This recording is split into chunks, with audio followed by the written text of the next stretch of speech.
Serifula filɛbagaw an bɛ aw fo ka walimadɔn Mali kɔnɔ fo Mali kɔ kan ka a bɛɛ lajɛlen fo dimanche o dimanche surafanato mana dun an bɛ fasodenw wele ni kɛnɛ belebele nin kan bi maaba 4 de b'an bolo yan maa fɔlɔ o ye jɔn ye o ye Fuseni Watara n'i ko Fuseni Watara Korema o ɲɛmɔgɔ don ale b'an bolo kɔrɔ yan monsieur Fuseni Watara i ni ɲankuma an b'a ni ɲankuma folikan jumɛn b'i bolo k'a lase Serifula filɛbagaw ma. n bɛ Serifula filɛbagaw bɛɛ fo n bɛ foli daminɛ ni n kɔrɔkɛ yɛrɛ n'o ye Serifu Madani Hayidara ye ko an b'a fo Ala k'a ɲɛmɛ a la Ala ka sini kɛnɛya d'a ma halisa k'a hakili ɲuman d'a ma n bɛ a yɛrɛ fo Serifula baarakɛlaw Bukele ni tɔɲɔgɔn bɛɛ i Tarawele donc an bɛna baro min kɛ bi Ala ka kuma ɲuman don an da Ala ka baro in basigi maa filanan o jɔn ye n y'a kɛ avant n'i y'ale siɲɛ fɔlɔ ye Abubakar Dukure folikan jumɛn b'i bolo k'a lase Serifula filɛbagaw ma. n b'a fɔ alhamdulillah wa salatu wa salam ala rasulillah an b'i fo Bukele i y'an weleli min kɛ ka na plateau in kan i y'a fɔ cogo min ni y'an siɲɛ fɔlɔ ye i ka plateau kan mais nin t'an siɲɛ fɔlɔ ye Serifula kan donc an bɛ welebaga tɔw fɛn fɛn welela ka na n'u ye wele jaabi an b'u fo an yɛrɛ ka ɲɛmaaba n'o y'an ka président ye Serifu Usmane Madani Hayidara au conseil islamique président ba an b'a fo kɛnɛ in kɔnɔ ka an lagɛbaga bɛɛ lajɛlen fo kɛnɛ in kɔnɔ inchallah. Merci. maa sabanan o tɛ maa dogolen ye donc o ye docteur Abdul Karim Goyita parrainant parti NEMA a kɛ to bɛ kuma na parti NEMA voilà docteur folikan jumɛn b'i bolo k'a lase Serifula filɛbagaw ma. Bokala an b'i fo i ka wele la an nana wele min jaabi parti NEMA tɔgɔ la ani an ka président ba tɔgɔ la Sanba Kulibali an bɛ an barokɛɲɔgɔn bɛɛ fo an bɛ Serifula baarakɛla bɛɛ fo an bɛ maliyɛnw fo an b'o sigilen bɛ u bɛ k'an lamɛn sabu sujet min b'an da bi a kan ka maliyɛn bɛɛ intéressé wa an b'a dɔn parti NEMA labɛnbaw fana kɛ a kama ni Ala sɔnna an bɛn'o da maliyɛnw tulo kan an ka hakilinata ye min ye ka ɲɛsin constitution ma ni Ala sɔnna a tɛ kɛ basi ye min n'an bɛ dɛsɛ su in na. D'accord, mais une question le parti comment ça va? Parti NEMA alhamdulillah bi in na an bɛ baara la Mali fan 14 bɛɛ parti an y'a sinsin ka dili don Mali duguba bɛɛ kɔnɔ Mali commune 615 kɔnɔ Mali dugumisɛn ba 15 kɔnɔ wa an b'o baara la hali bi an bɛ ka parti sinsin tuguni don natɔ la an bɛna mouvement de jeunes sigi Mali fan 14 bɛɛ kɔnɔ o kɔrɔ parti NEMA bɛ k'a yɛrɛ sinsin maliyɛndenw dalen don anw na wa ni Ala sɔnna fana an tɛna bɔ o jigiya kɔrɔ. D'accord, n y'a k'i la k'a fɔ ko présidentielle la a bɛna kan bɔ dɛ pour vous n'allez pas soutenir quelqu'un. O waati ma se fɔlɔ. Ok d'accord ok donc ni taquine dɔɔni quoi voilà donc monsieur Ban Mamadou Lamine Ban au conseil des Maliens de l'extérieur Tandas Habib Sila. Folikan jumɛn b'i bolo k'a lase Serifula filɛbagaw ma. Tout d'abord, je rectifie, il n'y a pas de Haut Conseil des Maliens de l'extérieur, une tendance, une deuxième. Au Conseil des Maliens de l'extérieur, Djekuluba Kelendi, seulement à Djekuluba Kelen, à Bolofara ou Kacha, Bolofara Biwolonla ni Wolonla. Au président Bela Djeleminoube Djamana Okuna, Anyamoroye Habib Silaye. Donc, Ambe Fleli Djama Bela Djelemfo. Ka daminɛ minnu bɛ plateau kan honorable ni bɛɛ lajɛlen ni technicien ka tila ka minnu bɛ filɛli kɛ kɔ kan Habib Sila tɔgɔ la an b'u bɛɛ lajɛlen fo an n'anu tɔgɔ de la yan ka an ka hakilina fɔ an ka gafe belebele min bɛna Mali comment dirais-je futur dilan avant projet de don halisa an b'a fɔ ko avant projet de don donc o avant projet in an ka yeta ye min ye maliyɛn minnu bɛ kɔ kan an n'anu ci de lase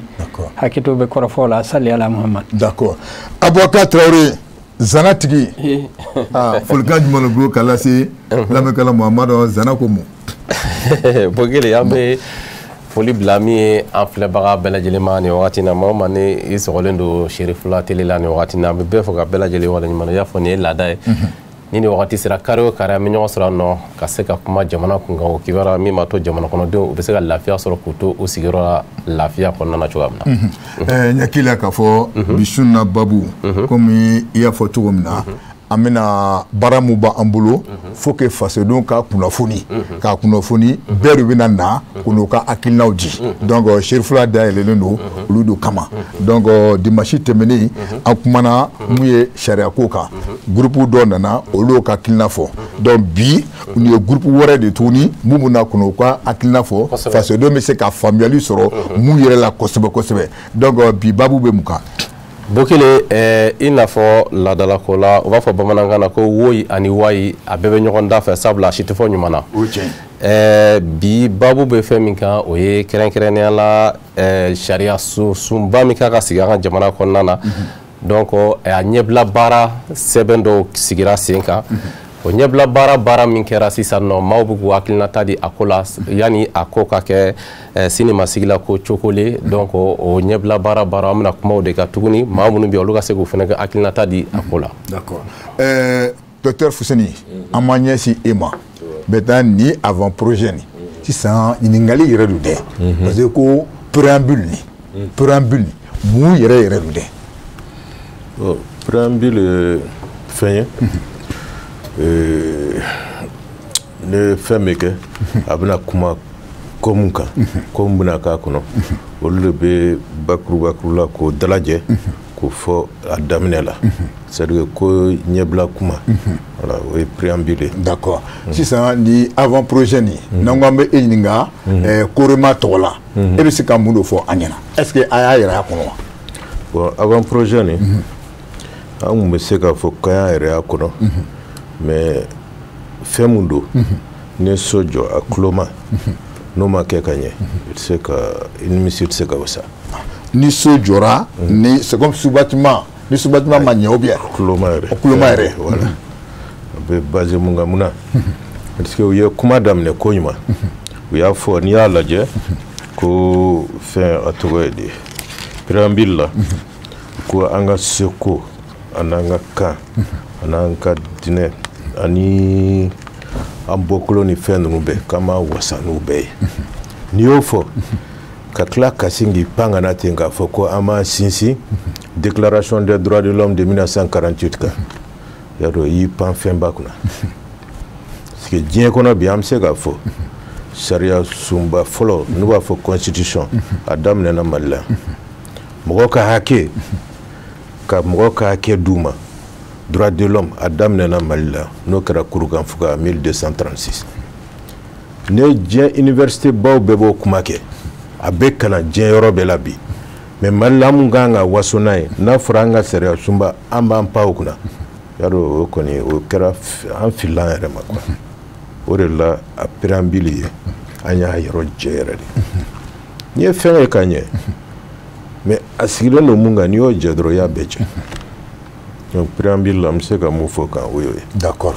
Ok Boubacar i ma docteur Fuseni ka hakilina mɛn donc an bɛ se ka na Aboubacar Doucouré o ye ɲininkali kelen ye préambule ni maintenant sisan est-ce que avant projet ni a b'a yɛrɛ y'a kun wa e bɛ se ka mun de fɔ a la. Bon maintenant a diyara n ye komi kuma bɛ préambule kan maintenant préambule ye kuma ɲɛbila ye a b'a fɔ an bɛna baara dɔ kɛ o baara in ɲɛbila ani baara in bɛna sigi fɛn minnu kan o de ye préambule ye komi ne ye arabu fɔ ne ye arabukan na an b'a wele al-muqaddima bon normalement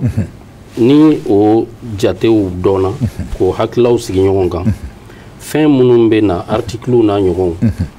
olu kan ka tali kɛ o préambule in de kɔnɔ o ɲɛbila in de kɔnɔ u man ka ɲɔgɔn jɛ cogo si donc n collègue ale ye min fɔ ne yɛrɛ bɛ n yɛrɛ ye o kuma kɔnɔ quoi parce que n'i ye minɛn fila coro ɲɔgɔn kɔnɔ minɛn fila min a tɛ se ka kun ɲɔgɔn kɔnɔ valeur fila parce que ale ye min fɔ n'o ye droit de l'homme occidentaux b'a ye cogo min ani ka tila ka na anw ka valeur évoquer ko in kɔnɔ k'a fɔ an b'an yɛrɛ ye o valeur n'o culture ni o diinɛ taabolo ni o société sigicogo la tuma caman i bɛ se ka ye k'a fɔ kuma dɔw u bɛ fɔ ɲɔgɔn kɔ u bɛ ɲɔgɔn bila yɔrɔ dɔw la donc n'o nana kɛ sisan o tuma an bɛna référer jumɛn na a fila la donc en ce moment n'an m'an cogo dɔn o conflit bɛ se ka wuli donc o cɛ man ɲi an b'an assumer de ayiwa n'an bɛ to kɔrɔlen in kan o ka dɔn o ka fɔ o ka yira jamanadenw na n'u b'o ta u k'o ta mais n'an ko an ka sira kura bɔ an b'an yɛrɛ ye min na n'o ye an ka valeur ye donc ka tila k'a fɔ k'an b'a ni fɛn wɛrɛ don ɲɔgɔn kɔnɔ min a ka gɛlɛn o ka don ɲɔgɔn kɔnɔ donc a bɛ gɛlɛya an bolo il faut k'an ka assumer donc ne bolo yɔrɔ dɔw bɛ préambule la préambule ɲɛna n'i y'a jateminɛ parce que u bɛ fɛ ka na ni yɛlɛma min ye o yɔrɔw b'a kɔnɔ mais yɔrɔ dama dama minnu b'a kɔnɔ n'o ni o fana hakilila a bɛ gosi ɲɔgɔn na u tɛ kelen ye ɲɔgɔn sinaw de don o bɛ lajɛ o bɛ se ka bɔ a kɔnɔ cogo min olu ka bɔ a kɔnɔ pour que cohérence ka kɛ article sariyaden minnu bɛna ta duguma ani sanfɛla ni ɲɔgɔn cɛ. D'accord. Boubacar, il y a un fameux. Donc, en même temps, parti Nema Fanfé, Dr Abdul Karim. Donc, il est fait, ou il y a qui est bien comme nous faisons. Boubacar Ambifo, Ambi Traorofo. Préambule en yakala, car c'est qu'à don ni préambule kala, c'est qu'à mon nafan sera à la. D'abord, en al jate follow me préambule hakilina babao de bakono. Munu skileno Mali kunuka. Ani Mali sini kan i b'o sɔmi sɔrɔ préambule kɔnɔ o bɛ tâche bila kɛ ka se ka bini an bɛnbakɛw empire waatiw la o tâche bila ka se olu ma o bɛ tâche bila ka se minnu yɛrɛ nana ni Mali ko ye n'o ye les pères de l'indépendance tâche bila kɛla ka se olu ma mais min ka bon n'o fana ye an bɛ jamana kɔnɔ min ye silamɛ ni silamɛw ka ca ka tɛmɛ bɛɛ kan préambule kɔnɔ phrase filanan min bɛ yen religion bɛ na o yɔrɔ la fana ye fɛn bɔ an ka attention à tirer le peuple souverain du Mali riche de sa diversité culturelle, linguistique et religieuse. Donc, maintenant, Mali Jamanaga, k'a fɔ Malien don, k'a fɔ en quoi fallait nos fins sabala. A fɔlɔ o y'an ka laadalako ye, a filanan o y'an bɛ kan minnu fɔ, a sabanan o y'an ka diinɛw ye. K'a fɔ o ɲɔgɔn ɲɛlen bɛ anw fɛ yan, o ye bonyaba dɔ ye an bolo, o ye fierté dɔ ye Maliyɛnw bolo. Anw y'a sɔrɔ o phrase fila in fɛnba bi o kɔnɔ. O kɔfɛ préambule la, docteur Dasalamane Fuseni ye. A kun ka di a ka di Maliyɛn bɛɛ bi an ka ci gosi ni kurukanfuga ye sabu déclaration universelle des droits de l'homme min fɔlen don préambule kɔnɔ o bɛ misali o ye kurukanfuga misali dɔ de an bɛ se k'a fɔ o yɛrɛ bɔra kurukanfuga de la o la n'i nana n'i y'o cun préambule kɔnɔ k'a sɔrɔ a lasuru ye fɛn dɔ o bɛ anw fɛ yan i kan k'o fana don valeur la k'a fɔ ko min an bɛ k'an gulo min na bi ko nin ye droit de l'homme ye a sun tun bɛ anw fɛ yan san 100 yirikɔ ka kɔn droit de l'homme yɛrɛ de donc ne bolo a nafaba dɔ bɛ yen n'a y'a dan ka constitution na a b'a to fana les générations futures ɲinan kana se k'a k'aw kɔ fiyewu kurukanfuga nafa ye o dɔ ye mais fɛn wɛrɛ bɛ préambule min fana ka bon o tun tɛ kɔrɔlen in kɔnɔ o de corruption ye pour la première fois a nalen bɛ jusqu'à 2 fois o bɛ taa ni ka segin k'a kan corruption kɛlɛ n'o yuruguyurugu kɛlɛli ye jamana kɔnɔ ko sinsin kɛlen don a kan ni zen préambule kɔnɔ o fana bɛ kɔrɔ dɔ di k'a fɔ tuma dɔ la sariya minnu kan ka na ka bɔ constitution olu kan ka sinsin kosɛbɛ yuruguyurugu kɛlɛli kan jamana kɔnɔ o fana ye fɛnba ye anw ye o min tɔmɔ préambule kɔnɔ bon mais kɔmi fana Maliyɛn ye Mali ye jamana min n'a dalen don Mali diɲɛ jamana tɔw bɛɛ ye i b'o fana sɔrɔ préambule kɔnɔ k'a fɔ Maliyɛn an ma datugu ani jamana wɛrɛw bɛ se ka jɛn ka baara kɛ ɲɔgɔn fɛ donc préambule b'o fana diɲɛ di k'a fɔ Mali dalen don jamana tɔw ye ka se k'o renforcer fo ka taa se unité africaine ma n'o de ye farafinna ka kelenya yɛrɛ o fana sinsinnen don fana préambule kɔnɔ donc olu ye hakilinabaw ye an minnu tɔmɔ préambule kɔnɔ ni an bɛ se ka nafa sɔrɔ o la ni ba donna a la sariya kunda an bɛ se ka min faamu préambule la partie nɛma yɔrɔ o ye nin ye. D'accord Boubacar donc nin ye partie nɛma ye n hakili la k'a fɔ an bɛna don détail kɔnɔ k'a walawala donc an bɛ taa monsieur Ban kɛrɛfɛ fan fɛ monsieur Ban o ɲininkali kelen Maliyɛn de l'extérieur an bɛ kɔ kan a ye mun faamu a la. Merci beaucoup donc avant k'an ka hakilina fɔ ne tun b'a fɛ ka hakili jigin dɔ kɛ n b'a mɛn siɲɛ caman historien dɔw da k'a fɔ ko Kurukanfuga ka déclaration n'a kɛra 1236 k'ale ka kɔrɔ ni constitution bɛɛ ye hakili la fili dɔɔni b'a la o fili min b'a la comme karamɔgɔkɛ bɛ n kɛrɛfɛ ale ma a fɔ mais a ka hakɛ to puisque constitution de Médine ka kɔrɔ ni Kurukanfuga ye 100 alakira sallallahu alaihi wasallam a bɔlen Maka ka na sigi Madina ani Madinakaw sigila kan min kan k'a kɛ sɛbɛn ye a kafiri n'a silamɛ ana comment dirais-je ahlul kitab u ye constitution dɔ kɛ min tɔgɔ ko constitution de Médine ale ka kɔrɔ ni Kurukanfuga ye ni 100 donc fallait rétablir ce fait historique là puisque an bɛ ka histoire de fɔ o tɛmɛnen ka bɔ yen moi mon appréciation k'a fɔ ko n'i bɛ fɛnw comparer i b'a ni dɔ de comparer ɲɔgɔn fɛ puisque ne ka comparaison bɛ taa jumɛn na préambule min bɛ constitution février 92 la ani préambule min bɛ avant projet kɔnɔ n'i ye jateminɛ kɛ a fila la i b'a sɔrɔ ni avant projet de constitution in a y'i sinsin kosɛbɛ anga tabulo nanga ladaw nanga histoire la kosobe ka tɛmɛ constitution de février 92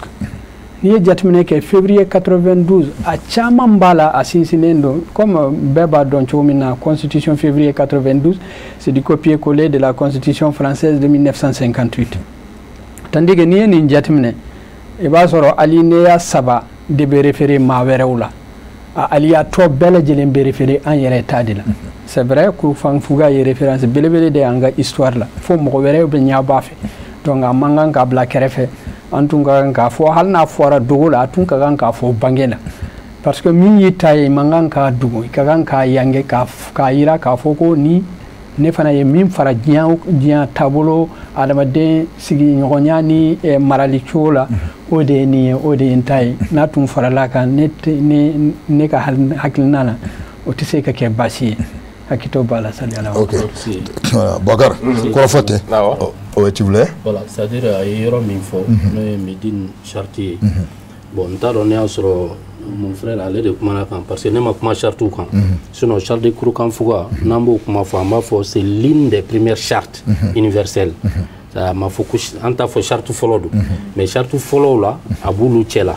voilà ok d'accord donc Bakar ni fana y'a jira k'a fɔ ko bi su in na hakilina sama bɛna faamu voilà donc o b'a to n bɛ na honorable Fuseni fanfɛla n bɛ ɲininkali min k'i la Fuseni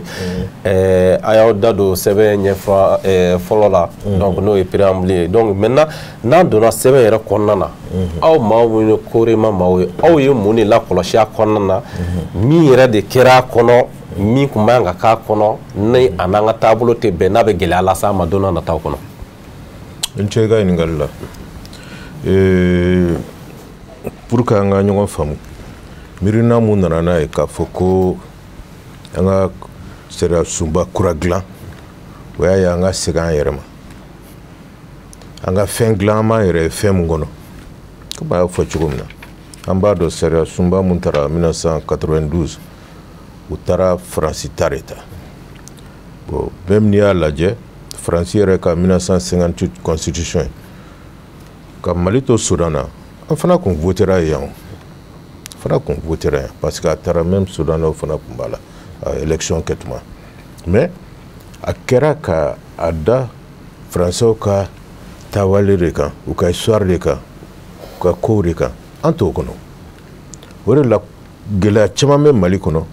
an y'a ye a kun bɛ a juba ye nin de o de la an ko ka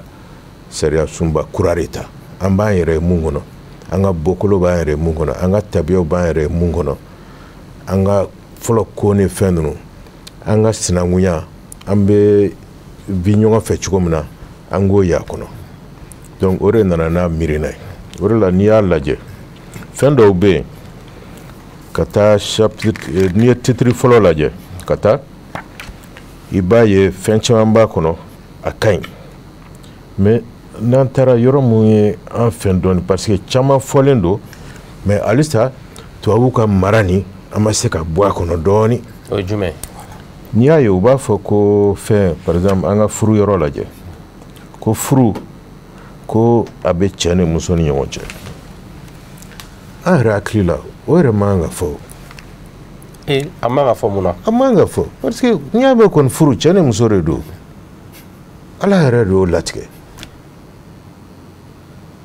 n bɛ fɛn fɔ a tɔgɔ ye di Zimbabwe Robert Mugabe ala ka hinɛ a la a ko k'ale bɛ da ko la ko n'i ye cɛ ni cɛ bila so kɔnɔ ka san 100 kɛ ou bien muso ni muso ko n'u sera ka den sɔrɔ ale bɛ a ka a tɔgɔ ye di a ka faamuyali yɛlɛma o de la ale ko o ko sugu tɛ k'a ka jamana la jamais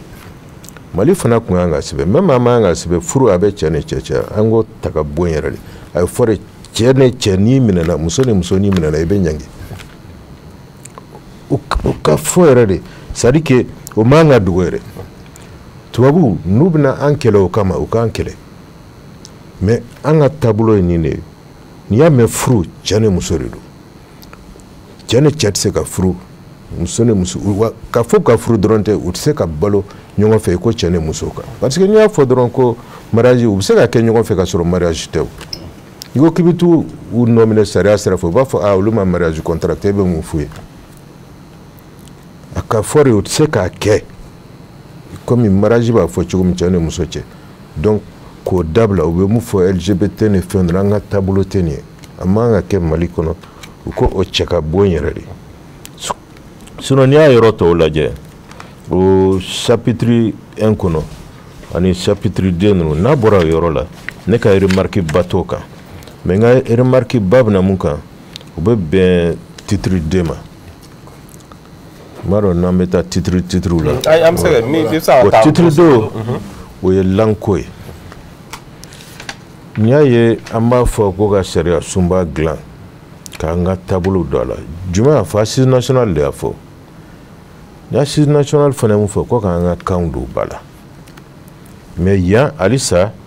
a namara sɛbɛnna u y'a munumunu u m'u tilen an ma n'a fɔra an ka kanw don ba la an bɛ kuma an bɛɛ bɛ ɲɔgɔn faamu mun na komi an sigilen filɛ sisan an bɛ bamanankan fɔ an bɛ ɲɔgɔn faamu Mali la n'i taara yɔrɔ dɔ la n'i ye filakan fɔ bɛɛ b'i faamu n'i taara yɔrɔ dɔ la i ye surakakan fɔ bɛɛ b'i faamu yɔrɔ caman bɛ yen n'i ye arabukan fɔ bɛɛ b'i faamu an yɛrɛ bɛ foli kɛ olu bɛɛ la olu bɛɛ de kan ka sɛbɛn k'o de ye an ka langue officielle ye an bɛ ɲɔgɔn faamu kan mun na an bɛ kuma kan mun na français bɛ se k'a to a kɔnɔ ka bɔ a kɔnɔ sisan o tɛ se ka kɛ donc olu ni français u bɛɛ ka taa ɲɔgɔn fɛ de o tuma na histoire de bɛna yira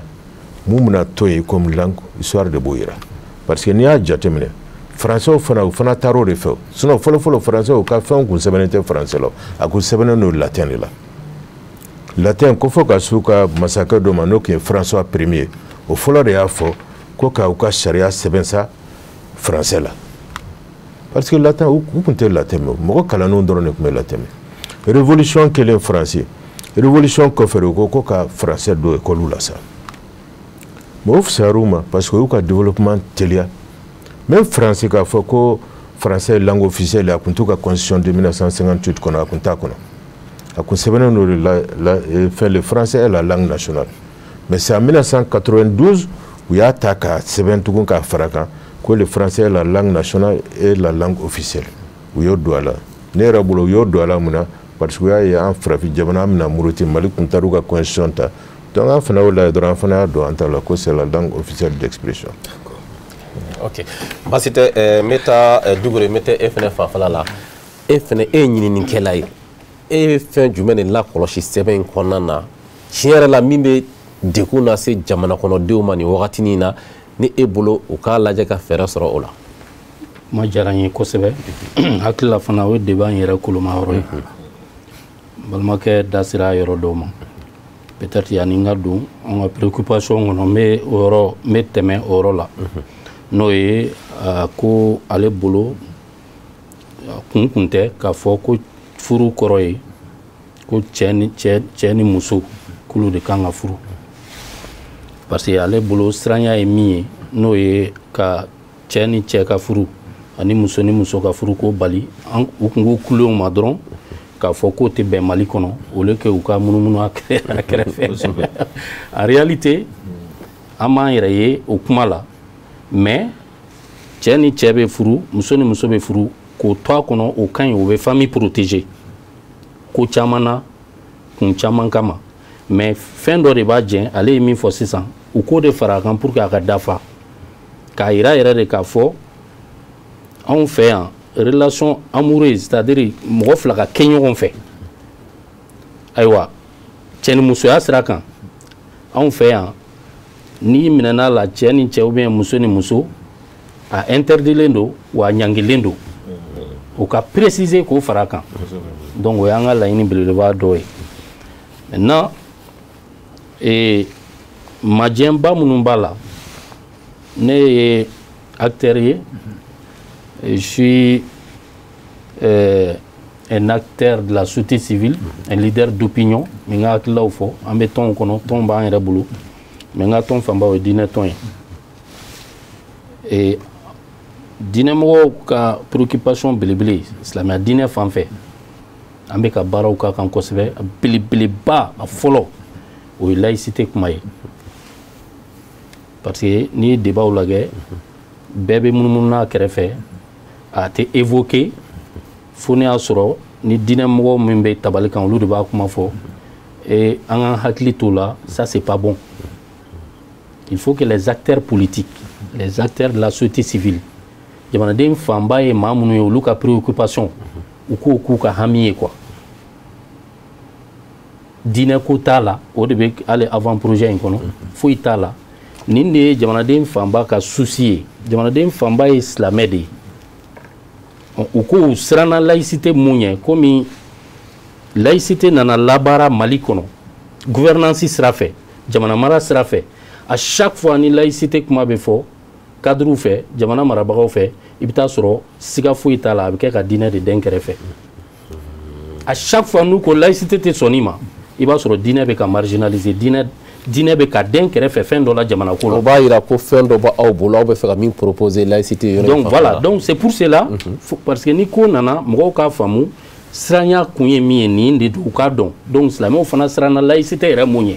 i ye fɛn bɛ bɔ ka i bagabaga n'a ye donc u siranna mun ye sisan ko komi a fɔra k'an ka taa rédaction d'une nouvelle constitution. Charia sunba kura a ma fɔ ko ka réviser donc limite a bɛ fɔ fɛn minnu ma ko quoi la limite dan t'a la voilà dan t'a la u b'a fɔ fɛn voilà donc fɛn tɛ yen limite tɛ yen ko an bɛ dan ye donc silamɛw ka préoccupation k'a fɔlɔ ye min ye o ye laïcité kuma ka kɛ a débat ka kɛ donc u ka laɲini ye jumɛn ye i ɲininka min na kuma lasurunna laïcité ko la o de ye silamɛ fanba bi u sago n'a bilala u sago la k'u ka choix kɛ k'a fɔ ko pression ma k'u kan foyi tɛ yen u b'a fɔ k'u ka laïcité mot k'a bila wa n'u y'o fɔ u ye kodɔn kuma fɔ dɛ mɔgɔ dɔ b'i sigilen to u b'a fɔ cɛ ninnu u y'a daminɛ tugun u bɛna jamana in k'an bolo état islamique ye u bɛ kumaw banaliser u bɛ mɔgɔw ka hakili la wala a bɛ faranfasiya u ye kodɔn kuma fɔ parce que a bɛ constitution in de daminɛ la aw bɛɛ y'a fɔ. Collègue y'a évoqué, bɛɛ y'a évoqué k'a fɔ a ka souci o de y'a to n ye n sinsin a yɔrɔ kan k'a fɔ an ka valeur kɔrɔw an ka diinɛw an ka danbew donc an bɛna baara min bɛ kɛ f'a k'a yɛrɛ ye o de la est ce que a bɛ k'an faamu o dun na ni i y'a sɔrɔ laïcité n'a u b'a fɔ yɔrɔ o u b'a fɔ de ko parce que diinɛ bɛɛ bɛ kun diinɛ bɛɛ kan k'a ka liberté sɔrɔ bon o dun tun bɛ anw fɛ yan depuis an bɛ k'an ka charte de kurukanfuga minnu fɔ depuis o waatiw diinɛw tun b'anw fɛ yan ayiwa silamɛya donna de o a ye dɔw sɔrɔ olu tun bɛ bateau culture tun bɛ yan chrétien fana nana don o bɛɛ kɛra o waati ka sɔrɔ démocratie in ma na o y'a sɔrɔ laïcité yɛrɛ mun ma na Mali kɔnɔ fɔlɔ parce que dɔw de nana n'a ye a y'a sɔrɔ a ma na mais dugutigi ka bulon kɔnɔ an bɛ taa n'an ka segin an ka danbew ma an ka taa ɲininkali kɛ dugutigi tun bɛ mara kɛ mais a ka bulon kɔnɔ a ka conseiller alimamu b'a la diinɛ ɲɛmɔgɔ b'a la wa ayiwa mɔgɔ wɛrɛw b'a la ka fara a kan u bɛ mara kɛ ɲɔgɔn fɛ bulon kɔnɔ bulon de tun ye marakɛyɔrɔ ye donc en ce moment an bɛ segin o de ma n'an seginn'o ma o kɔrɔ ye ko ja u bɛ laïcité appliquer ni hakilila min ye ko diinɛ bɛɛ ka kun ja kuma anw fɛ yan an kɛlen don ka appliquer mais ka sɔrɔ laïcité mot tun tɛ yen a waati donc silamɛw ko dɔrɔn n'o de don n'a b'an fɛ yan ka ban donc comme an bɛ jamana la pour le moment français de ye langue officielle ye ko k'a yira dɔrɔn k'a fɔ Mali ye jamana ye le Mali est un état qui respecte la multiconfession donc min bɛ diinɛ bɛɛ bonya diinɛ bɛɛ bɛ kun a kɔnɔ mais laïcité mot a ye mɔgɔw siran et puis tiɲɛ yɛrɛ la anw yɛrɛ ye jamana in an sera niveau dɔ ma kɔnɔ mara niveau la an ye fonction dɔw kɛ an y'a sɔrɔ k'a fɔ tiɲɛ yɛrɛ la laïcité kuma a kan ka diinɛ mɔgɔ siran hali chrétienw u bɛ siran laïcité mun ye kuma dɔw parce que a nana ka diinɛ mabɔ kojugu donc aw bɛ fɛ a ka remplacer a mun ka bɔ yen a ka remplacer n'an ka danbe ye min k'a yira k'a fɔ donc Mali ye jamana ye min caractère a bɛ diinɛ bɛɛ bonya multiconfessionnel donc n'o ye diinɛ bɛɛ bɛ se ka k'a kɔnɔ faamuya bɛɛ bɛ se ka sɔrɔ a kɔnɔ bonya kɔnɔna la mais ka sɔrɔ laïcité mun parce que laïcité min talen don an bolo k'a appliquer a ma définir yɛrɛ a kɔrɔ ma fɔ cogo di maliyɛnw an bɛ sɔn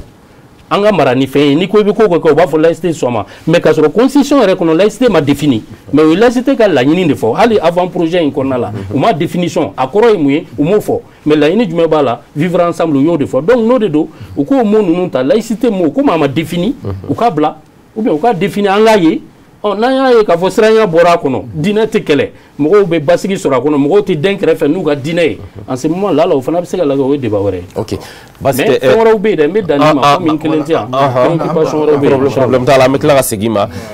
Goyita n bɛna e fana fanfɛla la aw fana ka niveau la aw ye kɔlɔsili kɛ fɛn jumɛn de la min bɛ dankari jamana kɔnɔdenw na sabula jamana kɔnɔden bɛɛ de sigilen don ka nin sɛbɛn sariya sunba in kɔnɔ bɛɛ bɛ fɛ k'i yɛrɛ ye o kɔnɔna na min b'a to maliyɛnw u bɛ se ka u ka balo kɛ bonya ni lafiya ni karama kɔnɔ. Tarawele an b'i fo parti nɛma anw ye tile caman kɛ ka constitution ka se k'a kalan laban projet ka se k'a dɔn an bɛ se ka mun fɔ jamana kɔnɔdenw ye nɛma tɔgɔ la d'abord anw b'a ye k'a fɔ constitution in jamana kɔnɔdenw ka souci caman tala kɔnɔ sabu anw tun bɛ ANR la n'o ye assise ye fɛn minnu fɔla ye an y'o document b'an bolo o caman bɛ nin avant projet in kɔnɔ o y'an ka remarque fɔlɔ ye mais o t'a bali an ye k'a fɔ fɛn wɛrɛw bɛ yen n'an tun y'olu don a kɔnɔ a tun bɛ ɲɛ karamɔgɔ Dukure bɔra ka laïcité fɔ anw bolo ni il y a eu un avancé c'est à dire que avancé ba de kɛla constitution kɔrɔlen ni sisan cɛ ni nin cɛ parce que kɔrɔlen a tɔgɔ fɔlɔ dɔrɔn ka tɛmɛ mais nin na la commission a pris a ye courage sɔrɔ ka se ka nɛn don kuma ni ɲɔgɔn cɛ ka se ka walawali dɔ di o ye jumɛn pour lui c'est salutaire Dukure da sera yɔrɔ dɔ ma ale définition min ale ye kɔrɔ min yɛrɛ fɔ ale sera o ye de fɔ article 32 kɔnɔ ale ko un état qui respecte la multiconfession ni constitution avant projet in fana kɔnɔ l'état garantit le respect de toutes les croyances o falen b'a kɔnɔ l'état garantit le respect de toutes les croyances anw bolo Mali bɛ contexte min kɔnɔ bi o kan ka wasa kɛ bi ni mɔgɔ ma fɛ ka laïcité faamu kuma introduction na u ko la charte de Médine ko ka kɔrɔ ni charte bɛɛ ye mais charte Médine fana ye nin de fɔ o k'a fɔ silamɛw k'u ta kɛ juifs k'u ta kɛ chrétiens k'u ta kɛ bon ne bolo ni laïcité in ne ye nin fana ta a bɛ se ka i endosser o la k'a fɔ croyance bɛɛ ka respecter mais définition bɛ taa un peu plus loin il faut un peu plus loin pour dire que l'État au respect in kɔfɛ l'État donne la liberté aux gens de faire leur culte kɔrɔ ye diɲɛ dilen bɛ bɛɛ ma bɛɛ y'i ka bato kɛ a kɛcogo la o liberté bɛ bɛɛ bolo bon ne bolo contrainte tɛ yen tuguni ni ne ye silamɛ kɔrɔ constitution yɛrɛ b'a fɔ ne ka n ta kɛ librement anw bolo o y'o bɛɛ don laïcité kɔnɔ donc bref n bɛ tɛmɛ o kan ka taa fɛn wɛrɛ la mais anw bolo a tun bɛ se ka ɲɛ ni fɛn dɔ wɛrɛ tun donna a kɔnɔ par exemple quand on prend l'article 30 article 38 kɔnɔ c'est vrai que c'est banal mɔgɔw maliyɛnw ti sɔnni turu a kan o de ye ko la capitale du Mali est Bamako elle peut être transférée en tout autre lieu de la République ko Mali capitale ye Bamako ye a bɛ se ka yɛlɛma ka taa n'a ye jamana wɛrɛ la anw bolo sini ɲɛsigi kama san 40 san 50 ko kama an ka préfet an ka capitale wɛrɛ ɲini ka di an yɛrɛ ma min tɛ Bamako ye sanni an k'a fɔ an k'a transférer transfert in o ka ɲi mais an bolo an ka se ka kura wɛrɛ créer min bɛ se ka kɛ capitale ye min bɛ se ka an ɲɛfa ka diɲɛmaa ɲɛfa an bolo ɲɛtaga kumaw de ye k'a fisa ni transfert hali bi ma bɔ i nɔ la o ye dɔ ta dɔn ka taa bila yen fɛ yen pourquoi aujourd'hui on peut pas an tɛ se ka aéroport dɔ sɔrɔ plus moderne plus min ka bon ka tɛmɛ senu in kan k'o sɔrɔ Mali région dɔ kɔnɔ ka investisseur wele pour que an tɛ se ka salle wɛrɛ sɔrɔ min ka bon ni CCB ye k'o sɔrɔ Mali région dɔ kɔnɔ donc an ka jamana c'est-à-dire il y a un développement harmonieux anw bolo an ka miiri o la k'a jira k'a fɔ capitale kura wɛrɛ bɛ se ka créer voilà ani ka capitale ka transférer voilà an bolo création ka fɔ an bolo o sini ça c'est plus futuriste a da sera kanko ma an ka faamu na an yɛrɛ ko ka kan kelen ta n'o ye bamanankan ye c'est vrai constitution in kɔnɔ sira dalen a fɔ kan bɛɛ bɛ se ka kɛ kan officiel ye o ka ɲi mais comme o ye kɔrɔlen kan c'est-à-dire o ye tun bɛ kɔrɔlen fana kɔnɔ an ko a filɛ san an ka kelen ta san an ko expérimenter ka lajɛ an ka bamanankan ta n'o ɲɛna an bɛ dɔ wɛrɛ ta n'o ɲɛna an bɛ dɔ wɛrɛ ta mais ma yɔrɔ min faamu bɛɛ bɛ girin-girin ko ka kan in kɛ an ka bamanankan ta mais fɛn min don est-ce que n'a taara san ko baaraba de b'a a la taalen ɲɛfɛ parce que pour que an ka se k'a kɛ langue officielle ye a baara fanga ka bon dɔɔnin kosɛbɛ donc directeur mɔgɔw fɛ an ka ta sisan ne bɛ se ka émission kelen kɛ i fɛ yan kan dɔrɔn kan k'i la faamuya o temps t'an bolo i b'a dɔn Afrique kɔnɔ bi il y a plus de 2000 langues mun bɛ fɔ Afrique kɔnɔ bi dans les 57 ou 56 pays africains au 2000 langues in na il y a 28 min tɛ français min tɛ anglais min tɛ portugais an ka kan gɛrɛgɛrɛ farafin kan gɛrɛgɛrɛ o 28 de langues officielles jamanaw kɔnɔ bi Afrique jamanaw kɔnɔ bi il y a 24 pays africains sur les 50 et quelques jamana munga ani nani be munu yo were ka fakan do ta ko langue officielle jamana munga ani nani et ado rabi ala fo bakat 1 million sabaka mais bi bamananga dans les dernières statistiques il faut 48% des malheureux de bonanga fo bi o ko la katia 10 millions bi mo me bonanga fo mais jamana do ka langue tu prends l'Afrique du Sud au lieu 11 langues officielles ou anglais faut que la langue tanwereta Zulu, Afrikaans, les Swahili, je vais dire langue tan en Afrique du Sud. Zimbabwe, Kelengela, Abola Kamifo. Et ils ont 16 langues officielles en plus de l'anglais. 16 langues officielles. Au cas jamana kono umi au cas jamana quand langue tan anduru. Mais on a kelenta obi munche. Mais bara keni abe. O jamana nyongo munga nani de farafina kono bi. Muno ka counta kwa udo bala. OK. Munga mbale countata. Donc on bolo anga kelenta, on expérimenter. Nous mis dans 30 ans, dans 40 ans, on tire les leçons et puis on retient les leçons très passées. Expérience bien fait en fait. Afrique est reconnue. Oui, on a fait un flané. Ça va n'aimer. Comme les politiques, il y aura de beaucoup qui intéressé au Kosovo. Les scrutins proportionnels, député Sigila. Parce que la constitution a savoir bien fort. Le scrutin majoritaire à 2 tours, le scrutin proportionnel, le scrutin mixte. Quoi ça va là à Bebsekake. Moi, on voulait en quel endroit ça veut dire ça va forcer au Corée Albi Machoake. En proportionnel ta élection législative là en loi électorale kono pour que élection kenni oui. On voulait ni sonner cycle fanaka. Obseka jamana ko dal obseka kele chama no ka élection ko fait parce que fin chama bo be malo élection ko fait. O ko fait mal la banimi. Oui président a agi aurait de 35 ans minimum et 75 ans maximum. On vient qu'à 75 ans kacha doka bo 75 ans ça va akunye shi kunye ni kora kala desebina on voulait ka dobo o langa jigi duguma on voulait fana comme la ini o mi o la meseka mugo soro président soro munu ni amseka ubseka mandat kele mandat flake albi galabu kene abula jona gondo bu yo re ka ulika jokono do anga la ini doy. OK basite am kila signyane ima ameta monsieur banamte fene fanfala la ere fene ka yetala ani aw ka jekulu konnana malien munu sigle no ko ka sabula sebe ndira fene ma aw be ka laje nyonche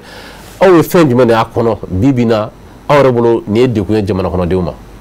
anye mi ya kono amban sisi article flala ambena peut-être article ton no nanye tan soro ambu aborder mais ambe mi aborder ko sobe o article 96 ni 97 ni jetimne ke Mali kabri constitution février 92 foi tunta kono mimbe malien minumbe kokan ku bali kabla assemblée nationale là. Je parle de la constitution simplement loi organique d'obé minuntumbe circonscription électorale ani mode d'élection kofo malien de l'extérieur ou ma foi kono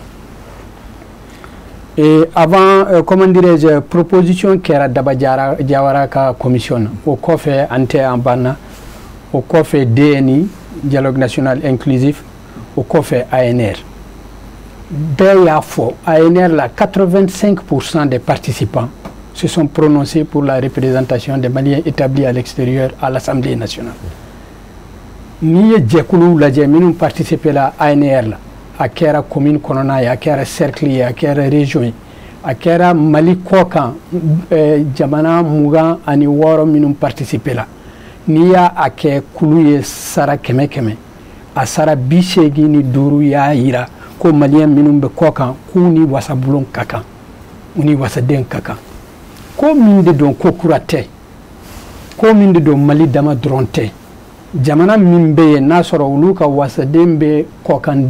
moko représenter antise ka abele jelenfo mais ambe se ka exemple di jamana minka surana no ye sénégalais abe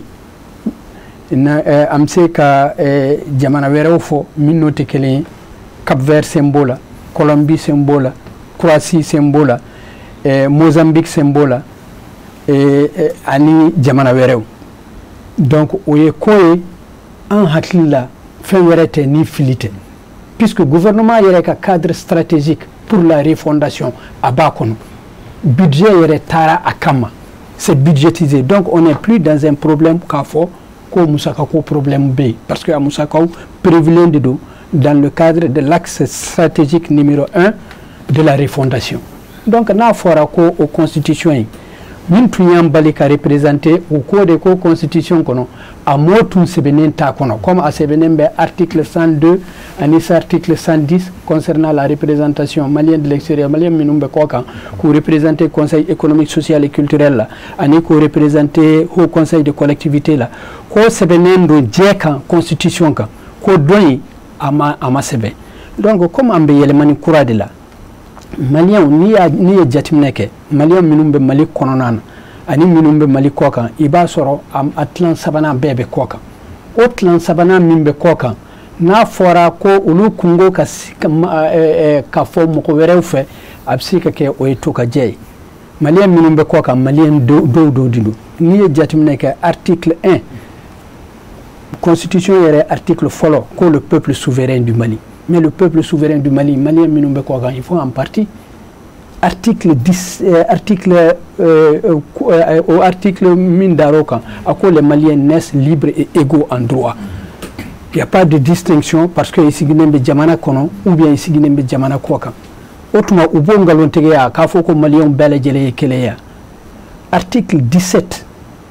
ko la liberté d'aller et venir, la liberté du choix de résidence. Ko mɔgɔ mɔgɔ n'a ka di ye i bɛ sigi Mali kɔnɔ n'a sigi n'a ka di ye i bɛ sigi Mali kɔnɔ yɔrɔ min ka di ye n'a ka di ye i bɛ taa Mali kɔ kan i bɛ se ka sigi yɔrɔ bɛɛ o bɛ constitution na déjà. Donc k'a fɔ ko o bɛɛ ka se ka taa constitution na ka tila k'a fɔ ko maliyɛn minnu bɛ kɔ kan k'olu tɛna ye assemblée nationale chambre fɔlɔ la an ko ko o ye injustice ye o ye discrimination ye min man kan ka kɛ. Parce que n'i ye jateminɛ kɛ article 120 de la constitution ale de ko min ye comment dirais-je budget ko kuma ye ko a kuma fɔlɔ bɛ daminɛ assemblée nationale la o kɔrɔ de ko an fana da ka bɔ budget kuma la ka sɔrɔ jɛkulu dɛmɛni min bɛ jamana kɔ kan min bɛ maliyɛnw dɛmɛ n'i ye faransi ni amérique ni arabu jamana ni farafin jamana bɛɛ lajɛlen k'olu jateminɛ olu bɛ mali dɛmɛ min na maliyɛn minnu bɛ kɔ kan u bɛ min ladon mali kɔnɔ a ka ca n'o ye 2021 nous avons fait rentrer 1000 milliards de francs CFA sur les caisses de l'État. C'est le troisième revenu après l'or et le coton. Ni kɔri ani sanu bɔra ye maliyɛn minnu bɛ kɔ kan olu de bɛ mali nafolo ladon mali jigɛnɛ kɔnɔ n'o tɛmɛna ka bɔ yen u sigilen bɛ jamana minnu na maa faamuyalenw bɛ yen maa kalannenw bɛ yen minnu bɛ se ka na ka dɔ fara mali ka yeta kan aw y'a ye bi bi in na ani jamana dɔw bɛ kɛlɛ la u bɛ mali gurja u b'a kɛ ko bɛɛ ye jɔn de bɛ se ka mali défend kɔ kan maliyɛn minnu bɛ kɔ kan ko jɔyɔrɔ yera o et puis k'a fɔ ko nin fanga ye min ye maliyɛn minnu bɛ kɔ kan ka sira d'u ma u ka se ka ye CNT la maa 6 bɛ maliyɛn minnu bɛ kɔ kan u k'u représenter CNT la hali faranga min kɛra a la maliyɛn minnu bɛ kɔ kan maa 2 b'a la k'a to k'a kɛ maa 8 ye o la an b'o ta k'a fili poubelle la tuguni k'a fɔ ko wasaden bulon min bɛna kɛ maliyɛn minnu bɛ kɔ kan k'u tɛna y'a la je crois que o tɛ hakili ɲuman ye jamana mɔgɔ minnu bɛ jamana kun na u m'o laɲini kɛ fili de kɛra commission na o fili min kɛra commission na au conseil des maliens de l'extérieur la an tɛ woyo kɛ an tɛ ka taa fɔ ko an bɛ démarche kɛ ka taa an ka ambassade attaquer an ka taabolo to ye an ka président Habib Silla a ko au conseil des maliens de l'extérieur ka taabolo ye min ye mali ye ko ɲuman kɔ kan o y'an ka baara ye ka mali ye ko ɲuman kɛ donc u k'u jija article 96 u k'a modifier a bɛ Sénégal ka constitution na ko les Sénégalais de l'étranger sont représentés à l'Assemblée nationale a bɛ Maroc ka constitution na ten a bɛ France ka constitution na ten jamana caman bɛ yen t'u cité jamana 28 farafina ya olu bɛ assemblée nationale mali ka fara kan an tɛ se k'a fɔ ko maliyɛn minnu bɛ kɔ kan ko an bɛ français ka député reçoit yan français minnu bɛ mali kɔnɔ yan u bɛ député voté français ka député voté yan olu bɛna an ka assemblée nationale la ka taa an ka assemblée nationale kuma ɲɔgɔn ya ko an tɛ se ka mɔgɔ sɔrɔ faransi min bɛ se ka mali représenter faransi ka kuma faransi député fɛ o ye ka jɔn an yɛrɛ la.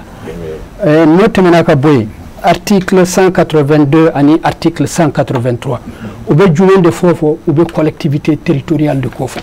a fɔra o article ninnu na les collectivités territoriales sont les cadres de participation des populations à la gestion de leurs affaires. Nous on avait proposé depuis le DNI ka n'a bila fɛnkɛ ANR la k'a fɔ ko Mali bɛ yɔrɔ min na komi bi i tɛ se ka $6,000,000 to jamana kɔ kan ka sɔrɔ sariya foyi tɛ yen u b'o ka kan ka gérer cogo min na min b'o ko fɔ o tɛ se ka kɛ région b'an bolo kɛ cercle b'an bolo kɛ o ye collectivité territoriale maliyɛn minnu bɛ kɔ kan u bɛ ka gérer ni cadre jumɛn a cadre tɛ yen donc normalement n'an ko k'an bɛ yɛlɛmani don an ka ko la an ka jateminɛ k'a dɔn k'a fɔ Amadu Tumani Ture y'a fɔ cogo min na Mali dɔ de bɛ Mali kɔnɔ Mali dɔ de bɛ Mali kɔ kan o Mali minnu bɛ kɔ kan sa an ka jateminɛ kɛ ka collectivité publique malienne établie à l'extérieur. Une collectivité publique, ce n'est pas une région, puisque ce n'est pas notre territoire, mais c'est une collectivité publique. Aux collectivités publiques,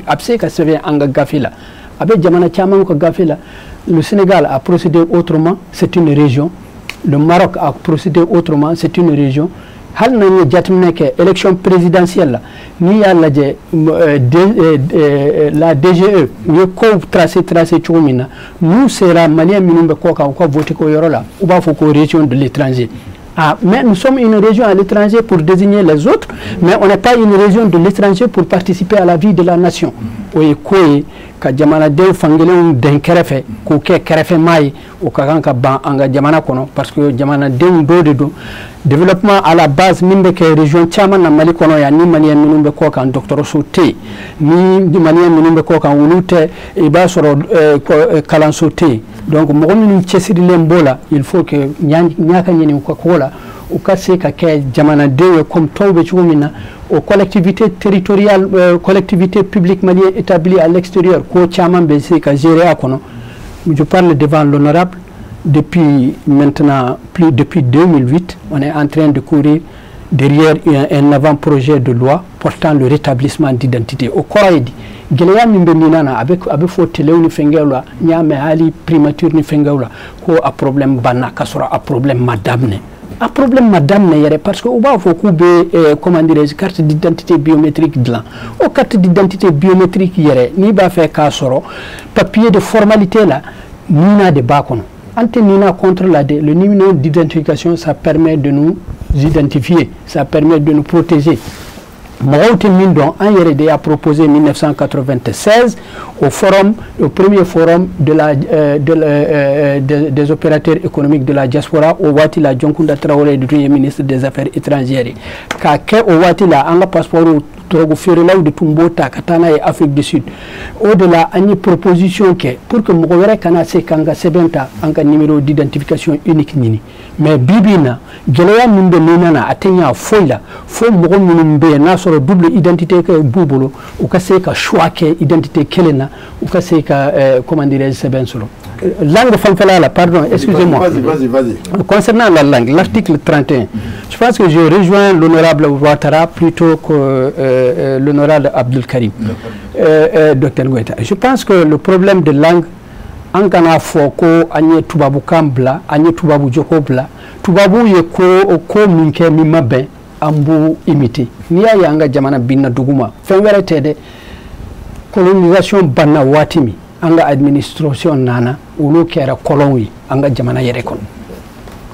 kera kolonwi kolon tumba mara chugumina uko kuba mara uchugula c'est-à-dire chuko bunya ta ko la fin c'est-à-dire les administrés sont décolonisés oh il faut que anga obo anga administration kono et puis farajaw ye minke abemo pourquoi on va faire ka farajaw ladigi ka foko normalement anga kankilenke kan officiel ka soro ni jamana ngono Samba Kele Empire du Ghana Tumbi ou est Maraké bien sûr ou est Maraké Samba Kele Kambele Jile Tumbi for Malla a fait un bon Malikola Empire du Mandé sans Kemenani wala sans Kemeduru ou une Jamana Mara quand Bele Jile Tumbi for Nin Jamana Ngono est-ce que vous avez fait voilà donc ambe proposition Mimbe ne fait et elle proposition ok on amène la proposition qu'a dit laïcité pardon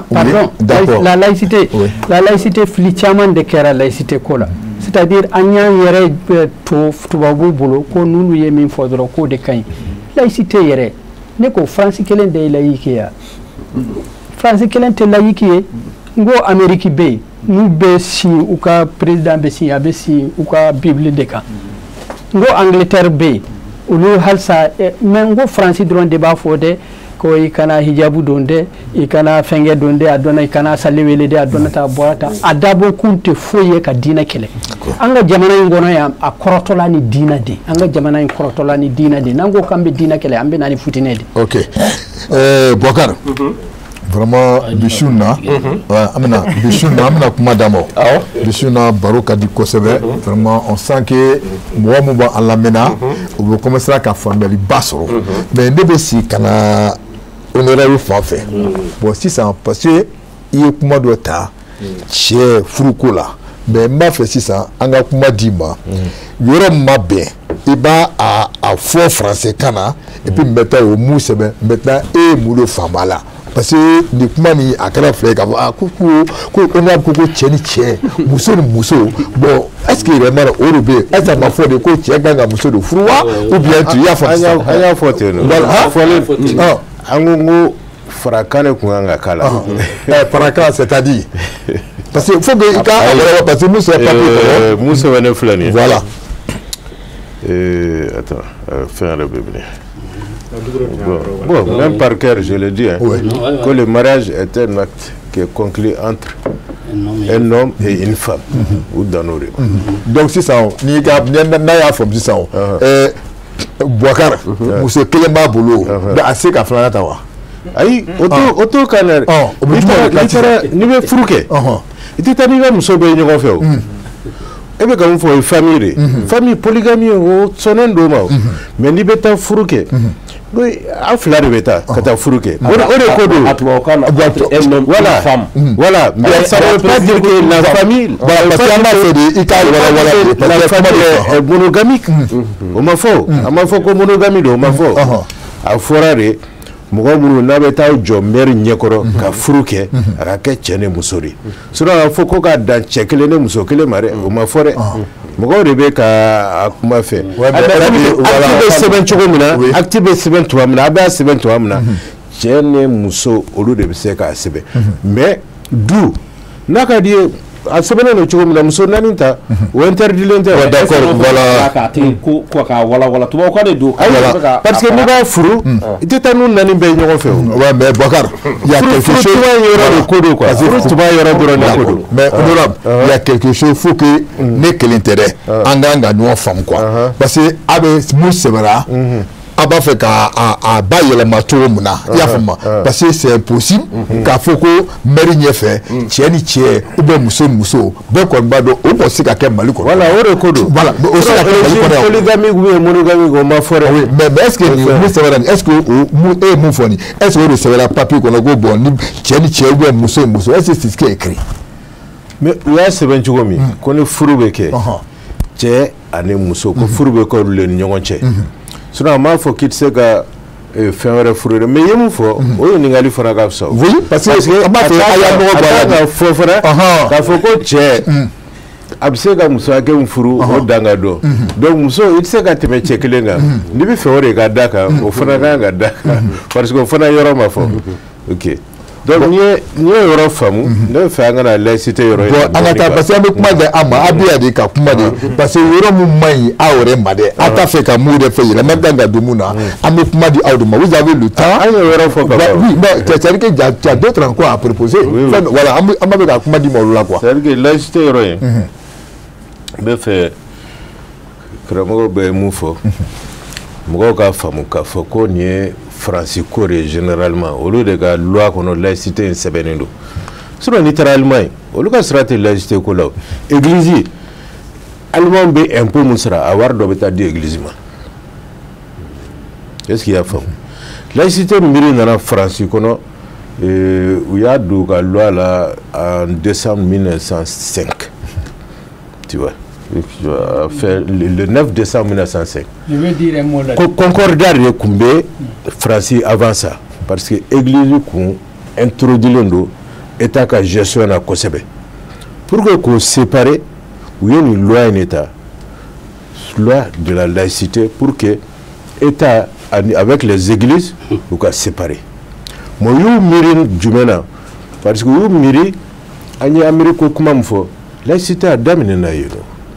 Tu vois, C'est un document là, ça. Il y avait un certain Roger Williams, alors il a idée d'eau, parce qu'il a été persécuté en Angleterre dans les années 1600 et quelques, à Bollagat, Amérique. Donc, Amérique, elle est prête sur le toit maintenant. Alors, il y a idée d'eau, que l'église est séparée complètement. D'accord, on va refaire, mais arrête, on doit arrêter. On sait qu'on doit faire. La phrase est quoi? Quand on a constitution. Quand on a de bois, quand la cité est de bois, la cité est de bois, c'est ça. Oui. On vivre ensemble ni mun be comme dugu tɔw la dugu caman be a sɛbɛnnen tɛ o les cités français ka système dɔrɔn de a sɛbɛnnen bɛ Faransi constitution dɔrɔn la ni les pays francophones la ni taara Angleterre ni fɛn tɛ les cités sɛbɛnnen t'u ka fɛn kɔnɔ. donc bon c'est que diinɛ bɛɛ b'a ka baara kɛ. Voilà, diinɛ bɛɛ b'a ka baara kɛ. donc ça on a bien compris honorable, c'est-à-dire que tout ce qui est français k'a bɛɛ de bɔ pewu. Pas tout ce qui est français. Tout ce qui n'est pas propre à nous. Voilà, sinon il peut y avoir des similitudes, fin de France là, à Caen, fin de à Caen, en Bouta, mais où il y a un tableau, nous avons fait un sigle, nous faisons un cas. En Djavalete, comme fait M. Bané Moufo, mais il y a un clic parce qu'il y a un Malien de l'extérieur. J'ai fait plus de 30 ans à l'extérieur. Il y a un Malien de l'extérieur. Donc, il y a un Djatemine. Et fin flâné et laïcité quoi il peut être dugu chamana ibaye athée mais les gens vivent très bien kasoro état ma y introduit fin anga ko flâné et kramo fo nitra anga wula dan fena ne fenkera nitra e fengono bulongono ni la bulongono e mume bulongono et tu sais ko ne fɛn kumana ne dugutigi kumana alimami de bɛ kuma kɔfɛ o y'an ka taabolo de ye. d'accord donc olu de bɛ kiiri tigɛ diyagoya la an bɛ sɔn o de ma donc o fɛn ninnu caman an tun bɛ fɛ même o fɛn ninnu de tun ka don nin kɔnɔ parce que o y'an ka taabolo de ye an ye dugu min ye diinɛ dugu de kɔrɔlen ye tubabuw mana ni diinɛ ye monsieur Bané ye mun fɔ tiɲɛ de don n'i yɛrɛ ye fɛn lajɛ Masa Magan Jabate ka trilogie lajɛ. Quoi faire de Kouta, les trains de Kouta. Tu as de bafo. Ako akunfora lui connaît Français au Ghana ko imposera vedable. Français au Ghana munu nana uyo mo wakile nunu ne blagata u torotu nga impokile ne munula. Donc lui y a cette différence là. D'accord. Est-ce qu'il y a femme? Donc ore la ngongo ka Mali neta fo Mali kurare ne wa ko ka Mali jo kurare. Anga Mali jo kurare anga jone esprit kurare ka donga fo ani Maliens ye ani ka nga ɲɔgɔn dɛmɛ ka Mali jɔ ka sɔrɔ an ma kɛ ni mɔgɔ wɛrɛ ka miirina ye n'a y'a kɛ ni mɔgɔ wɛrɛ ka miirina ye o tigi de bɛ an mara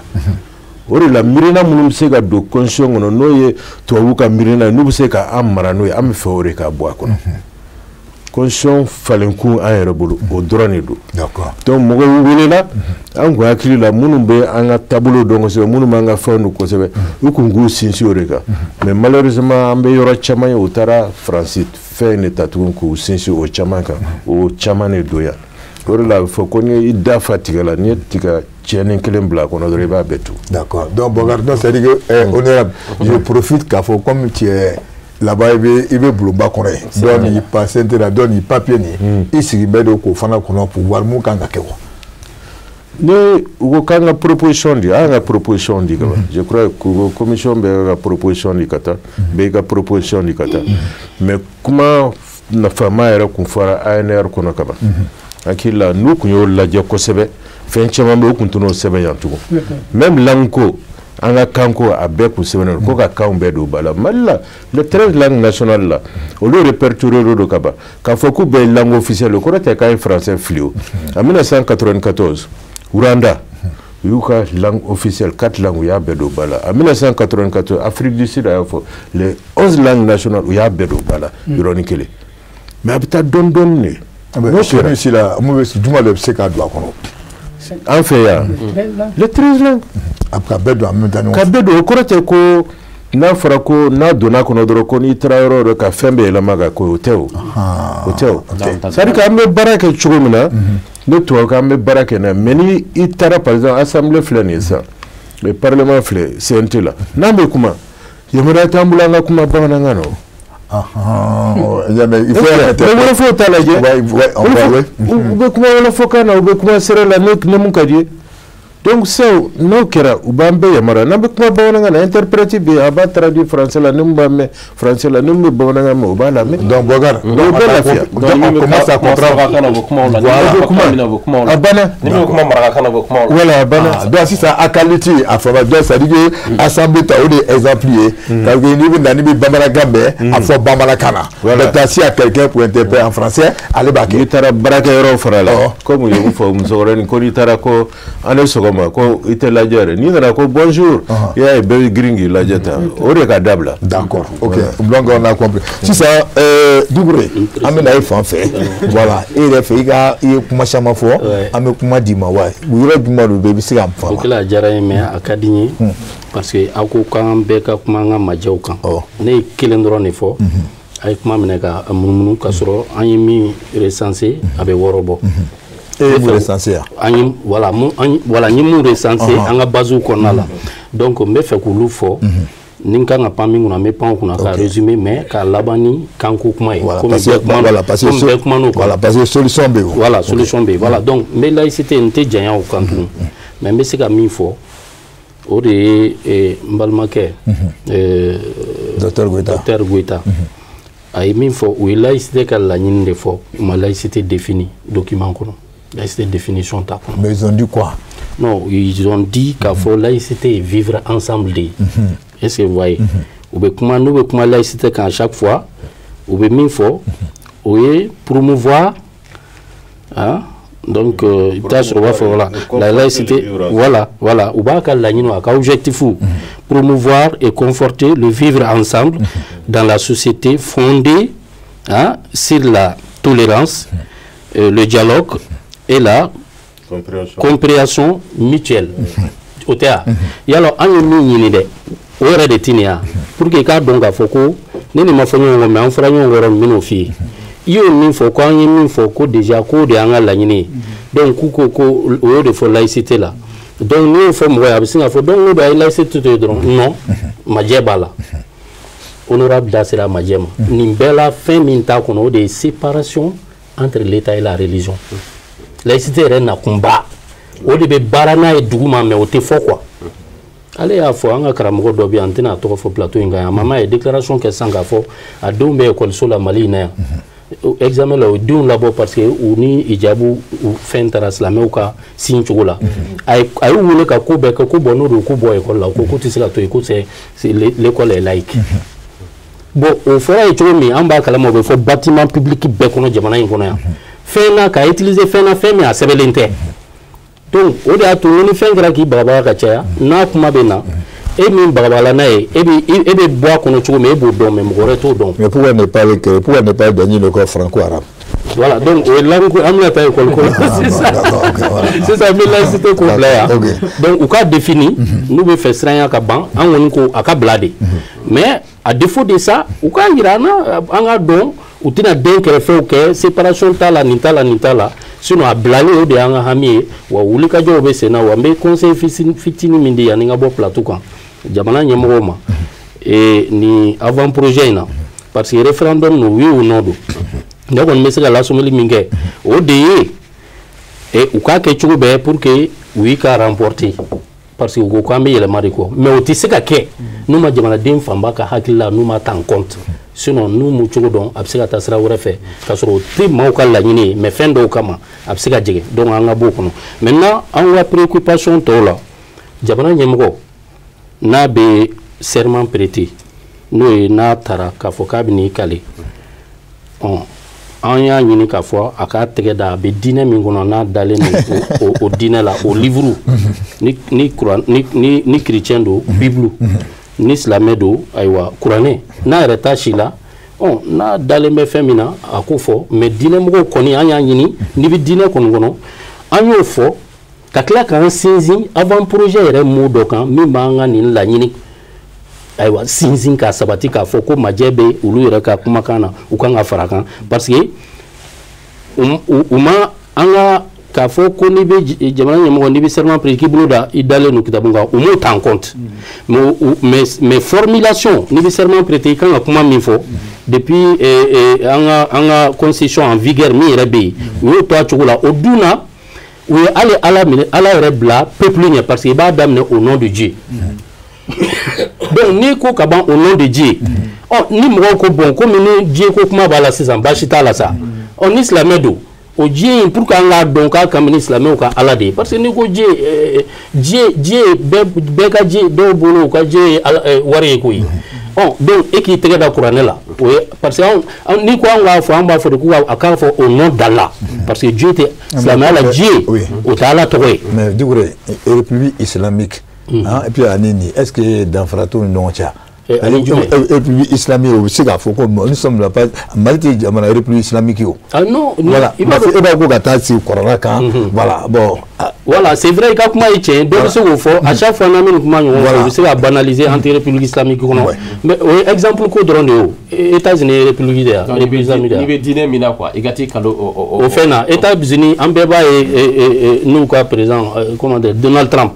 ya te gada biblique kan wati jangé puis mon père fait me clair na pasteur abi do pas de que pasteur ga do bi nga jale ale ga discours donc anga bo ko idée nous kono ko c'est mo mo yara on bolo kulu de ka kulu te dina mo ide ulu ala ko redum bala katema mo bolo ko dina bambulu donc d'accord ay ibi ga mena na tu ma clair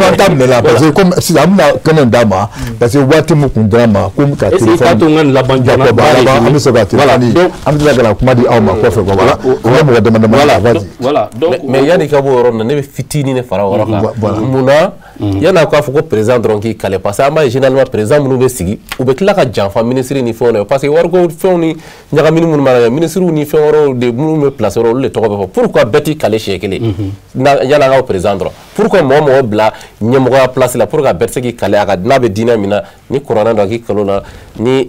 chrétien do ki calé fera beti calé pourquoi ta koy voilà bon au décret comme a nyeshilembe président ni man yoro nyeshilembe président ma constitution kono donc ni président peut-être loi be tsega fendo la loi be tsega fendo nyena bo ni constitution mi ka gelen la o be nyesho de ma mais yi min fo o fana kan ga farakan institution bado be o kan ga ke ni président ya ke institution munun kono be tuga ko munu be jamana mara olu kan ga tuga ko la mais yoro do be me feka voilà me feka o rofo no yi ayira la constitution ono ka fo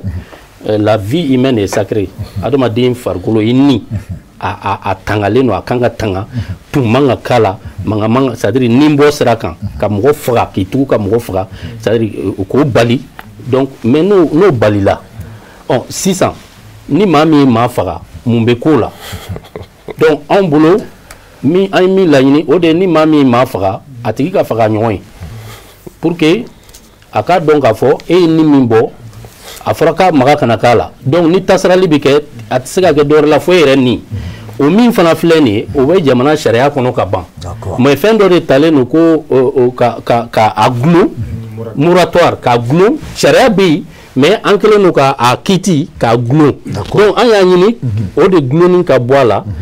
pour que ma faka chala o re yae chebu muso faka la chugumi chugala atisiga langali muso fana be ku che faka chugumi mo be ku wulo de faka chugumi ama me voilà ako kacha donc si sans pour ko ka jo muso re be ka kule fambe faka li be ka digula epic ma do furu che ate famo donc na dona ko niye ma faka ça veut dire punition reta la fille re ninga bo nyoy d'accord la punition wala ko amena de amna kala donc ya fam ça donc devant wala ka bo kai allô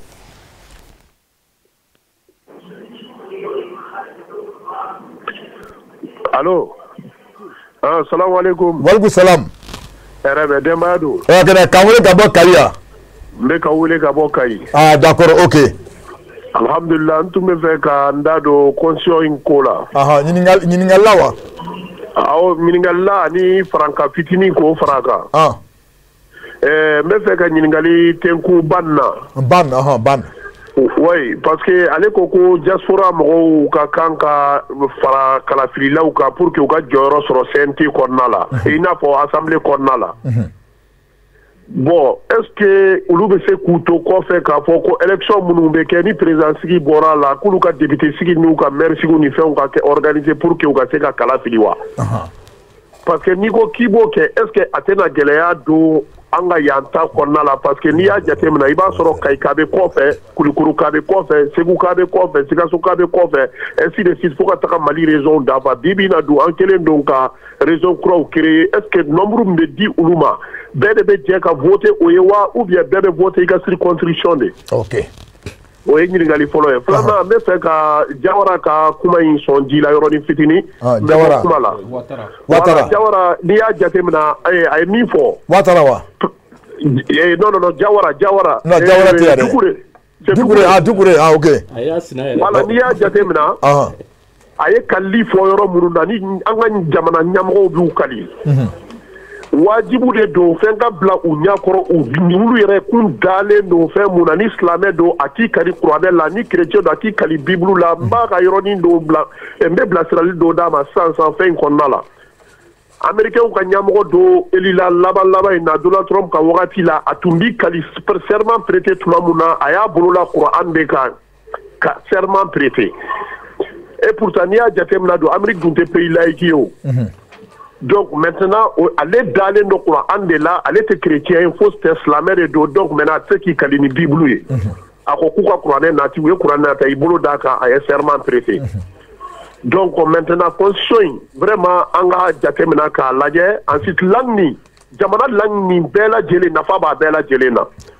Quand c'est qu'avocat de tana be.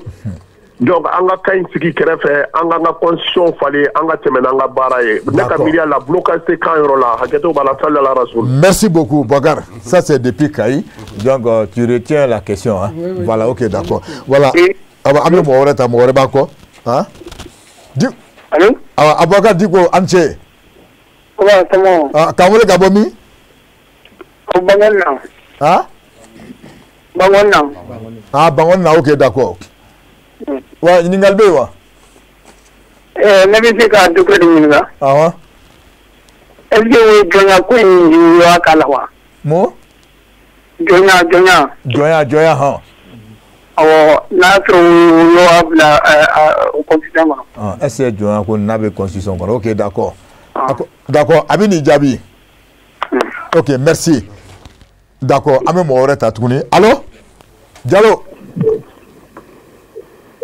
Oui, c'est facile. Amala tano, k'an wele ka bɔ min? K'an wele ka bɔ Korofina. Korofina, ok. Ɲininkali bɛ yen wa? Ne tun bɛ hakilina min tun bɛ ne la, ne tun bɛ fɛ ka Dukure ka kuma de sɔn ji la quoi. Mɔgɔ faga ko in kan. Awɔ. Tiɲɛ yɛrɛ la a y'a fɔ cogo min na wulibali de don ni mɔgɔ fagara. I kan ka faga ɲɔgɔn ye de quoi parce que misali jumɛn b'o yira ne la sisan. D'accord. N'i ye mɔgɔ faga sisan. N'a tigi fana jɔra ka faga non seulement que ale tɛna mɔgɔ wɛrɛ sɔrɔ ka faga bilen wa a mɔgɔ wɛrɛ bɛ siran tuguni mɔgɔ faga ɲɛ parce que n'u y'a dɔn n'i fagara i bɛ faga ɲɔgɔn ye ka ban mɔgɔ si tɛ mɔgɔ faga bilen. Ok.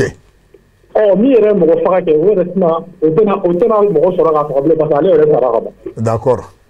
Fan fila bɛ dusu bɛ suma. Ok, merci beaucoup i ni ce. Voilà, Bramakane Anche. Fane. Amba. K'an wele ka bɔ min? Bramakane ka bɔ Kumandi. Awɔ. Donc i mabɔ teli la dɔn. Tugu tɔgɔ ti bɔ mais bi sigiyɔrɔ bɛnnen don Wasolo. D'accord, i faamuyara i mabɔ teli la dɔɔni.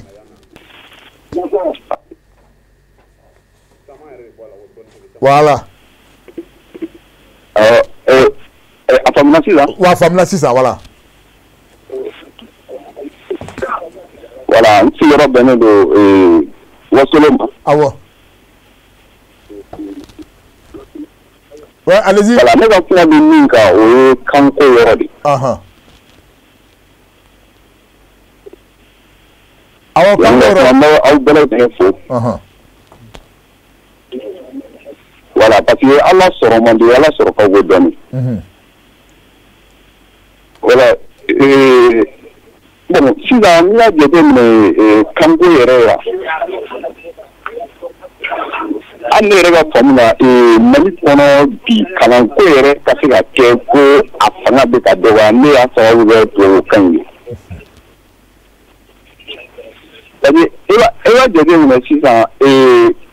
pour que kalan yɛrɛ kɔnɔna na i ka den fila don i bɛ se ka den fila don kalan na n'i ye den fila don kelen don kalan na ka kelen to du kɔnɔ i b'a ye tuma dɔw la o den ninnu bɛ taa se fo niveau dɔ ma i bɛ min donna kalan na ani min b'i bolo du kɔnɔ n'i nana ko u ka adamadenya yɛrɛ sira jateminɛ tuma dɔw la i b'a sɔrɔ n'i yɛrɛ ma don kalan na fiyewu tubabukan in na i b'a sɔrɔ o de ka kodɔn ani o ka adamadenya faamu ka bon ka tɛmɛ min bɛ kalan na kan bon kalan dun nafa ye ko min donna kalan na o de ka kɛ kodɔnna ni faamutigi ni marakala ye ka tɛmɛ min ma kalan kan bon an yɛrɛ b'a ye minnu kalannen don san 10 san 10 kɔ min bɛ du kɔnɔ dutigiw bolo mara la i b'a sɔrɔ tuma dɔw la u ka adamadenya yɛrɛ kodɔn min ka bonya kalannen ta kan d'accord bon i b'a ye ten vraiment an ka kanko in an kɔni bɛ min ɲini jamana ɲɛmɔgɔw fɛ u k'u hakili to a la kosɛbɛ kosɛbɛ d'accord ni an sera ka baara kɛ ni an yɛrɛ ka kan lakodɔnnen ye minnu fanga ka bon jamana kɔnɔ vraiment o bɛ kɛ sababu ye an ka jamana den kalandaw ka se ka kodɔn sɔrɔ teliya la ok d'accord dɔ b'an kɔ ni kɔni ne ka fan fitinin ko mɔgɔ ka ca min na ok merci dɔ b'an kɔ an b'o tigi ta han oui allo Arasa Arafa d'accord Ansu Ansu voilà ɲininkali bɛ yen wa non ne ta ye foli ye bon k'a wele ka bɔ min ka bɔ Sabalibugu Bamakɔ d'accord ok Arafa merci beaucoup i ni ce voilà ko ale ta ye foli ye voilà donc la production c'est bon oui ok d'accord ok dɔ bɛ yan allo hein d'accord ok dɔ b'an ko an b'o tigi ta allo allo an ce ok d'accord non parce que sana voilà an b'a laban parce que voilà an bɛ dernier coup ta voilà là an bɛ sɔrɔ ka don fɛn ok merci beaucoup la production an bɛ mɔgɔ laban ta allo Ansu somɔgɔw bɛ di ne tɔgɔ Bɛnkɛ Tarawele ka bɔ Bakaribugu d'accord Bɛnkɛ Tarawele ka bɔ Bakaribugu awɔ ok Bɛnkɛ ɲininkali bɛ yen wa ne ka ɲininkali ye min ye a b'o kɛ basi yɛrɛ kosɛbɛ quoi mɔgɔ faga ko in d'accord ok parce que tiɲɛ yɛrɛ la mɔgɔ faga bɛ ka caya yɛrɛ yɛrɛ de quoi donc ni a kɛra min ye min faga i yɛrɛ ka faga ɲɔgɔn a bɛ dabila quoi ok awɔ a b'o kɛ basi yɛrɛ n'o kanko ye min yɛrɛ mais mɔgɔ faga ko in de ka gɛlɛn ni nin bɛɛ ye d'accord parce que sisan hali adamaden bɛ ka fagali min kɛ siɲɛw tɛ k'o kɛ o man ɲi d'accord voilà ok merci d'accord Bokar kuma mɔgɔ ye téléphone ci voilà donc ban donc question ba kelen de b'e bolo e b'o o di rapidement et puis kɔfɛ sisan an bɛ sɔrɔ ka na e fan fɛ voilà Doucouré i ye mun fɔ on va faire le tour ka sin ka parce que mun b'a fɛ mun b'a vous êtes là hein voilà i y'a faamu vas-y Ban ok merci beaucoup an balimakɛ min bɛ Kayi an b'a fɔ kosɛbɛ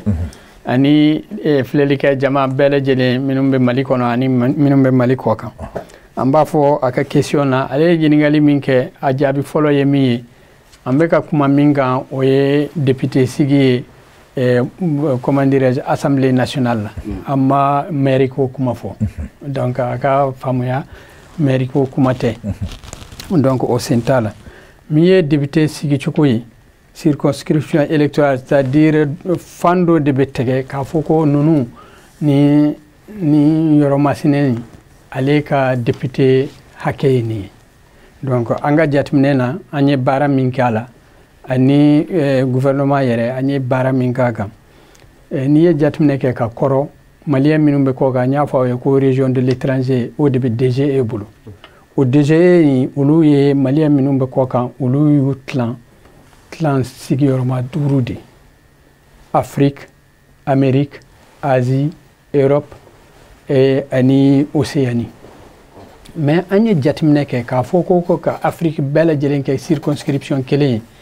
k'a daminɛ le Cap c'est-à-dire k'a daminɛ Afrique du Sud ka taa bila Algérie ou bien k'a daminɛ Dakar ka taa bila Djibouti i b'a sɔrɔ circonscription électorale min de don a fanga ka bon kojugu surtout que ça représente 78% des Maliens de l'extérieur Maliens minnu bɛ kɔ kan n'i y'u tilan kɛmɛ a tilan 78 olu bɛ farafinna de yan donc o de la an ye jateminɛ kɛ ko farafina ale fana ka a kɛ a dama dama circonscription ye an y'a bɛɛ lajɛlen tɛgɛ k'a kɛ zone ye comme jamana caman y'a kɛ cogo min na zone Afrique de l'Ouest, zone Afrique centrale, zone Afrique du Nord, zone Afrique de l'Est et australe, ani zone Amérique, zone Asie, ani zone Europe, avec zone wolonwula ye. O zone wolonwula ninnu an ka jate la k'a da Assemblée nationale kɔrɔlen bɛ cogo min na député 47 a jate kɛra cogo min na o ye maa ba 60 bɛ yɔrɔ o yɔrɔ député kelen o de tun bɛ yen ka kɔrɔ donc an t'a dɔn Assemblée nationale kura a bɛ n'a jɔ a bɛ n'a tilan cogo min na an t'a dɔn fɔlɔ mais n'a tun bɛ tilan o tilan cogo de la n'i ye maliyɛn minnu bɛ kɔ kan n'i y'u jateminɛ minnu lakodɔnnen de don minnu bɛ RAVEC la bi in na minnu taara RAVEC kɔnɔ puisque an bɛ se ka olu de ka kuma fɔ k'a da kan maa caman ma RAVEC parce que maliyɛn minnu bɛ kɔ kan an b'a fɔ 6 miliyɔn 5 mais min bɛ RAVEC kɔnɔ maa 1,000,000 ani maa 700,000 ani maa 36 1,736,000 n'i ye 1,736,000 n'i y'a tɛgɛ k'a bila 60,000 la a bɛ kɛ député 28 o député 28 Afrique de l'Ouest 15 députés, Afrique centrale 6 députés, Afrique du Nord 1 député, Afrique de l'Est et australe 1 député, Amérique 1 député, Océanie 1 député, c'est-à-dire Asie 1 député, Europe 3 députés. Puisque l'Europe, c'est après l'Afrique, Europe de Kaboum, Katema Baga, ni fourchette ou de, kada statistique ou minum bambolo, malien de l'extérieur ou Kakola. Abseka qu'il y a une statistique minum fora. Nanye jatmine que peut-être na fora ko le poids financier de 28 députés, ce n'est pas supportable. Pour nous, c'est supportable. Mais si ce n'est pas supportable, on peut dire 10% de l'Assemblée nationale. Nous sommes 30%. Nous sommes 30% des Maliens. De la population malienne. On sait qu'il faut que 10% avec les Maliens de l'extérieur, ni 10% qui est Maliens de l'extérieur. Ora, on sait que cette zone géographique où nous sommes, on a déjà une loi organique de Bofangé, en tout cas, explication dit Anga Balmakema, Odeni, Aketo Bala, Saliala. D'accord, Bogar, Amena Mouké, c'est ça, puis c'est la table. Oui, Amena Mouké, table quand quoi? On va donner 5 minutes à chacun. Pour que, docteur Echo Fousseni, pour que Moubi y fait, donc tu vois, il va être en 5 minutes. Donc on commence par toi. Voilà. Voilà, d'accord. Voilà, après, nous vais maintenant, ça, nous vais Nyashama, Jona Watikudo. Maintenant, Jona Lanko. Mais, nous n'avons esclavage Kumala. Voilà, Nkango Djabi. Bon, ne kon ma moye esclavage ka fa tara ka foko vraiment ka konendo mais chapitre 1 an ni alage il va ya konendo quoi parce que wa se benga faut tous les Maliens naissent et demeurent libres et égaux en droit donc na frappe en beka kan hakela adamadian hakela donc au interprétation na au famuna va ira ka fo ne manga essayer ka eka au adamadian droit mais il a ni sera fouillé.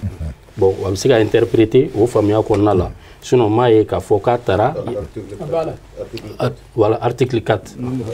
Voilà, article 4. Nul ne peut être soumis à la torture. Donc, à préciser là, article 4 là. Voilà. Donc, à me boire qu'on a. Je pense que ça, c'est. Oui, la mi, j'aimerais famba beira et min kono. Voilà, maintenant, amena anga niveau là, Lanko. Tu as 5 minutes. 5 minutes. Voilà. Lanko, nous, article 31, le fameux article 31. Oko, anga langue officielle d'expression ko est français. Ko anga langue nationale ko o kanga valoriser pour que dondola abse que langue officielle barake kan. Ko mais ni langue officielle warebeta kabse gata kenema mo fe. Donc, ne qu'on y a kafoni kumai vraiment a nyagamine no kojugu quoi. C'est pas bon. Na ko anga langue officielle est français. OK. En fakan an k'u labaara pour que don dɔ la an bɛ se k'o dɔ ta ka a fara français kan an b'o faamu kosɛbɛ mais n'a tilala k'a fɔ n'an bɛ dɔ wɛrɛ ta ka fara français kan officiel la o bɛ se ka kɛ kɛnɛma yɔrɔ ye ne bolo o yɔrɔ in o bɛ ɲagami n'o kɛra an bɛna to langue étrangère de bolo k'a kɛ an ka jamana baarakɛkan ye an tɛ bɔ a bolo cogo si tugun donc o de ka bɔ yen n'a ma ɲa k'aw ko k'a fɔ depuis 92 constitution na k'a fɔ langue nationale olu ka valoriser pour que a bɛ se ka kɛ langue officielle ye o tɛ kura ye o donc ni fɛn ma fara a kan a kana fɔ tugun ko a bɛ se ka ta fan wɛrɛ fɛ ne bolo min kan ka fara a kan o de ye k'a fɔ nin langue ni nin langue ni soit a bɛɛ ka ta k'a fɔ sisan kɔni de 92 à la date d'aujourd'hui o ye san joli o mɛnna dɛ soit a ka dɔn k'a fɔ baara dɔ kɛra sa a bɛɛ ka ta i b'a fɔ honorable y'a fɔ cogo min ou bien non n'a bɛɛ tɛ se ka ta an k'a lajɛ nin yɔrɔ in bɛna min fɔ c'est très important parce que mɔgɔ caman bɛ langue ko débat la ne tɛ k'an yɛrɛ ye hali tabali kan yan kuma dɔw fɔra je pense que an k'a lajɛ n'a ma ɲa k'a bɛɛ tɛ se ka ta jumɛn bɛ ta normalement k'a sɔrɔ an ma discrimination kɛ o ye langue min la langue la plus parlée bamanankan bɛ yɛrɛ sɔrɔ yen mais a ma ban o t'a dafalen o n'a fɔra langue officielle baarakɛkan de don et la plus écrite plus étudiée langue min bɛ fɔ ka caya ani min kalannen don ka caya fo de ka fara kan parce que baara de bɛna kɛ n'a ye maintenant an danna dɔrɔn la langue la plus parlée kuma dɔrɔn tɛna ta kɛ o ko baara de bɛ ta kɛ est ce que o dafalen don wa n'o ma dafa a bɛna kɛ cogo di fo an k'o de ɲini donc sisan ne y'a sɔrɔ ko langue officielle kɔrɔ de langue min bɛ fɔ kosɛbɛ mais o dɔrɔn tɛ ani min kalannen don kosɛbɛ n'a sɛbɛnnen don kosɛbɛ o de dun ye langue officielle ye pour que baara ka kɛ n'a ye ni an fa kan na n'i y'o lajɛ siga tɛ min na an ka langue nationale la ne bolo o ye arabu de ye nin fana kɛra kuma kura ye maa caman ma parce que hali minnu yɛrɛ ye avant projet in sɛbɛn olu yɛrɛ ko ko arabu o y'a bila langue étrangère fɛ ma jigin u la parce que bɛɛ n'i ka culture ta yɔrɔ don sinon arabu langue nationale don pourquoi parce que u y'a sɛbɛn yan k'a fɔ langue nationale kɔrɔ toutes les langues parlées d'une ou plusieurs communautés linguistiques jamana kɔnɔ kan o kan n'an bɛ kuma la communauté dɔ bɛ jamana in kɔnɔ o ka kan don k'o bɛɛ de langue nationale ye mais communauté arabe jɔn bɛ se ka nier k'a fɔ k'o tɛ mali kɔnɔ n'i y'a fɔ o ye jamana ci arabu bɛ yen a bɛ Tombouctou et puis hali an ka accord pour la paix an b'a fɔ minnu ma ko les partis n'i y'u ka u sigi cogo la n ko arabu b'a la les arabes maliens donc u ka langue automatiquement n'i m'a fara kan i b'a fara kan de donc an fa kan dɔ don an kana taa kɛ langue étrangère ye donc n'a kɛra o ye bi école bɛ yɔrɔ o yɔrɔ madrasa bɛ yen n bɛ a teliya madrasa à peu près premier cycle n'an ko an ka nombre ta madrasa premier cycle i ye n faamu a bɛ se madrasa 6400 ma premier cycle dɔrɔn n'an ko an ka taa second cycle la i ye n faamu o bɛ se madrasa ayiwa fɛn fɛn ye madrasa 900 ko bɛrɛ t'a jɛ 1000 na o ye second cycle ye o y'a ye ma taa lycée la o y'a ye ma taa université la n y'a fɔ n ka kuma dɔ kɔnɔ n ko bi arabukan université yɛrɛ bɛ ɲini ka caya ka tɛmɛ hali francophone université kan mali in kɔnɔ parce que an tɛ université francophone sɔrɔ mali yɔrɔ dɔw la mais arabu facultéw bɛ yen donc n'i y'a nombre lajɛ minnu bɛ premier cycle dɔrɔn na mali kɔnɔ madrasa la a bɛ se maa 100,000 ni 60,000 ani kɔ ma minnu bɛ second cycle la a bɛ se maa 70,000 ni kɔ ma u b'a fɔ u b'a sɛbɛn mali a docteur n'an ka compter minnu y'u ka doctorat sɔrɔ u ka diplôme supérieur sɔrɔ francophone arabophone c'est à dire siga foyi t'a la an ka taa statistique an ka taa scientifiquement terrain kan ka taa lajɛ la langue la plus parlée la plus étudiée min sɛbɛnnen don a ka caya siga foyi t'a la français kɔfɛ arabu de bɛ na donc n'o de don a ka tila ka a yira k'a fɔ siga tɛ min na ka développer k'a fɔ arabu an ka langue nationale dɔ don n'an m'o kɛ o kɔrɔ ye ko an bɛ bɛn min kɔ an t'a sɔrɔ n'o don arabu pourquoi kuma tɛ fɔ munna arabu tɛ kɛ langue officielle ye maintenant n bɛ kuma laban ni yɔrɔ min langue ko la n ye nin fɔ n m'a fɔ n ko bamanankan kana ta dɛ parce que n kelen ka nin fɔ mɔgɔ caman dɔw bɛ yen u y'o attaqué n'a yɛrɛ parce que a b'olu bolo ko ne ko de bamanankan ka bila non ɲinan kɛra fɛn dɔ de kɔ ne bɛ ka hakili jigi k'o de la maintenant an bɛ sɔrɔ ka se bamanankan ma n b'o kun cɛ ka teliya kosɛbɛ bamanankan siga foyi t'a la ne yɛrɛ bolo bi na toujours an ka bɔ siya woloma kɔnɔ ba ye an ka kɛ min b'an ta ɲɛ bamanankan ne yɛrɛ bolo dɛ ni ma fili ne bolo mali kɔnɔ bamanankan maa min b'a mɛn k'a fɔ o de ka ca ka tɛmɛ langue tɔw kan ne bolo mais yalo nya fo ngama ba maintenant si ça n'a ma ba ni bamanangan fana te fenye min bi sebeli chugula ko ambe sega ata yoro ninkelen ka ke langue officielle et honorable e min fo mais angana yere privé angana yere fen bira yere dala ko ju anga langue do jatem no bi anga langue national beta ka fo langue officielle munundo abe sega fo mais décret bena ka fo nunu langue officielle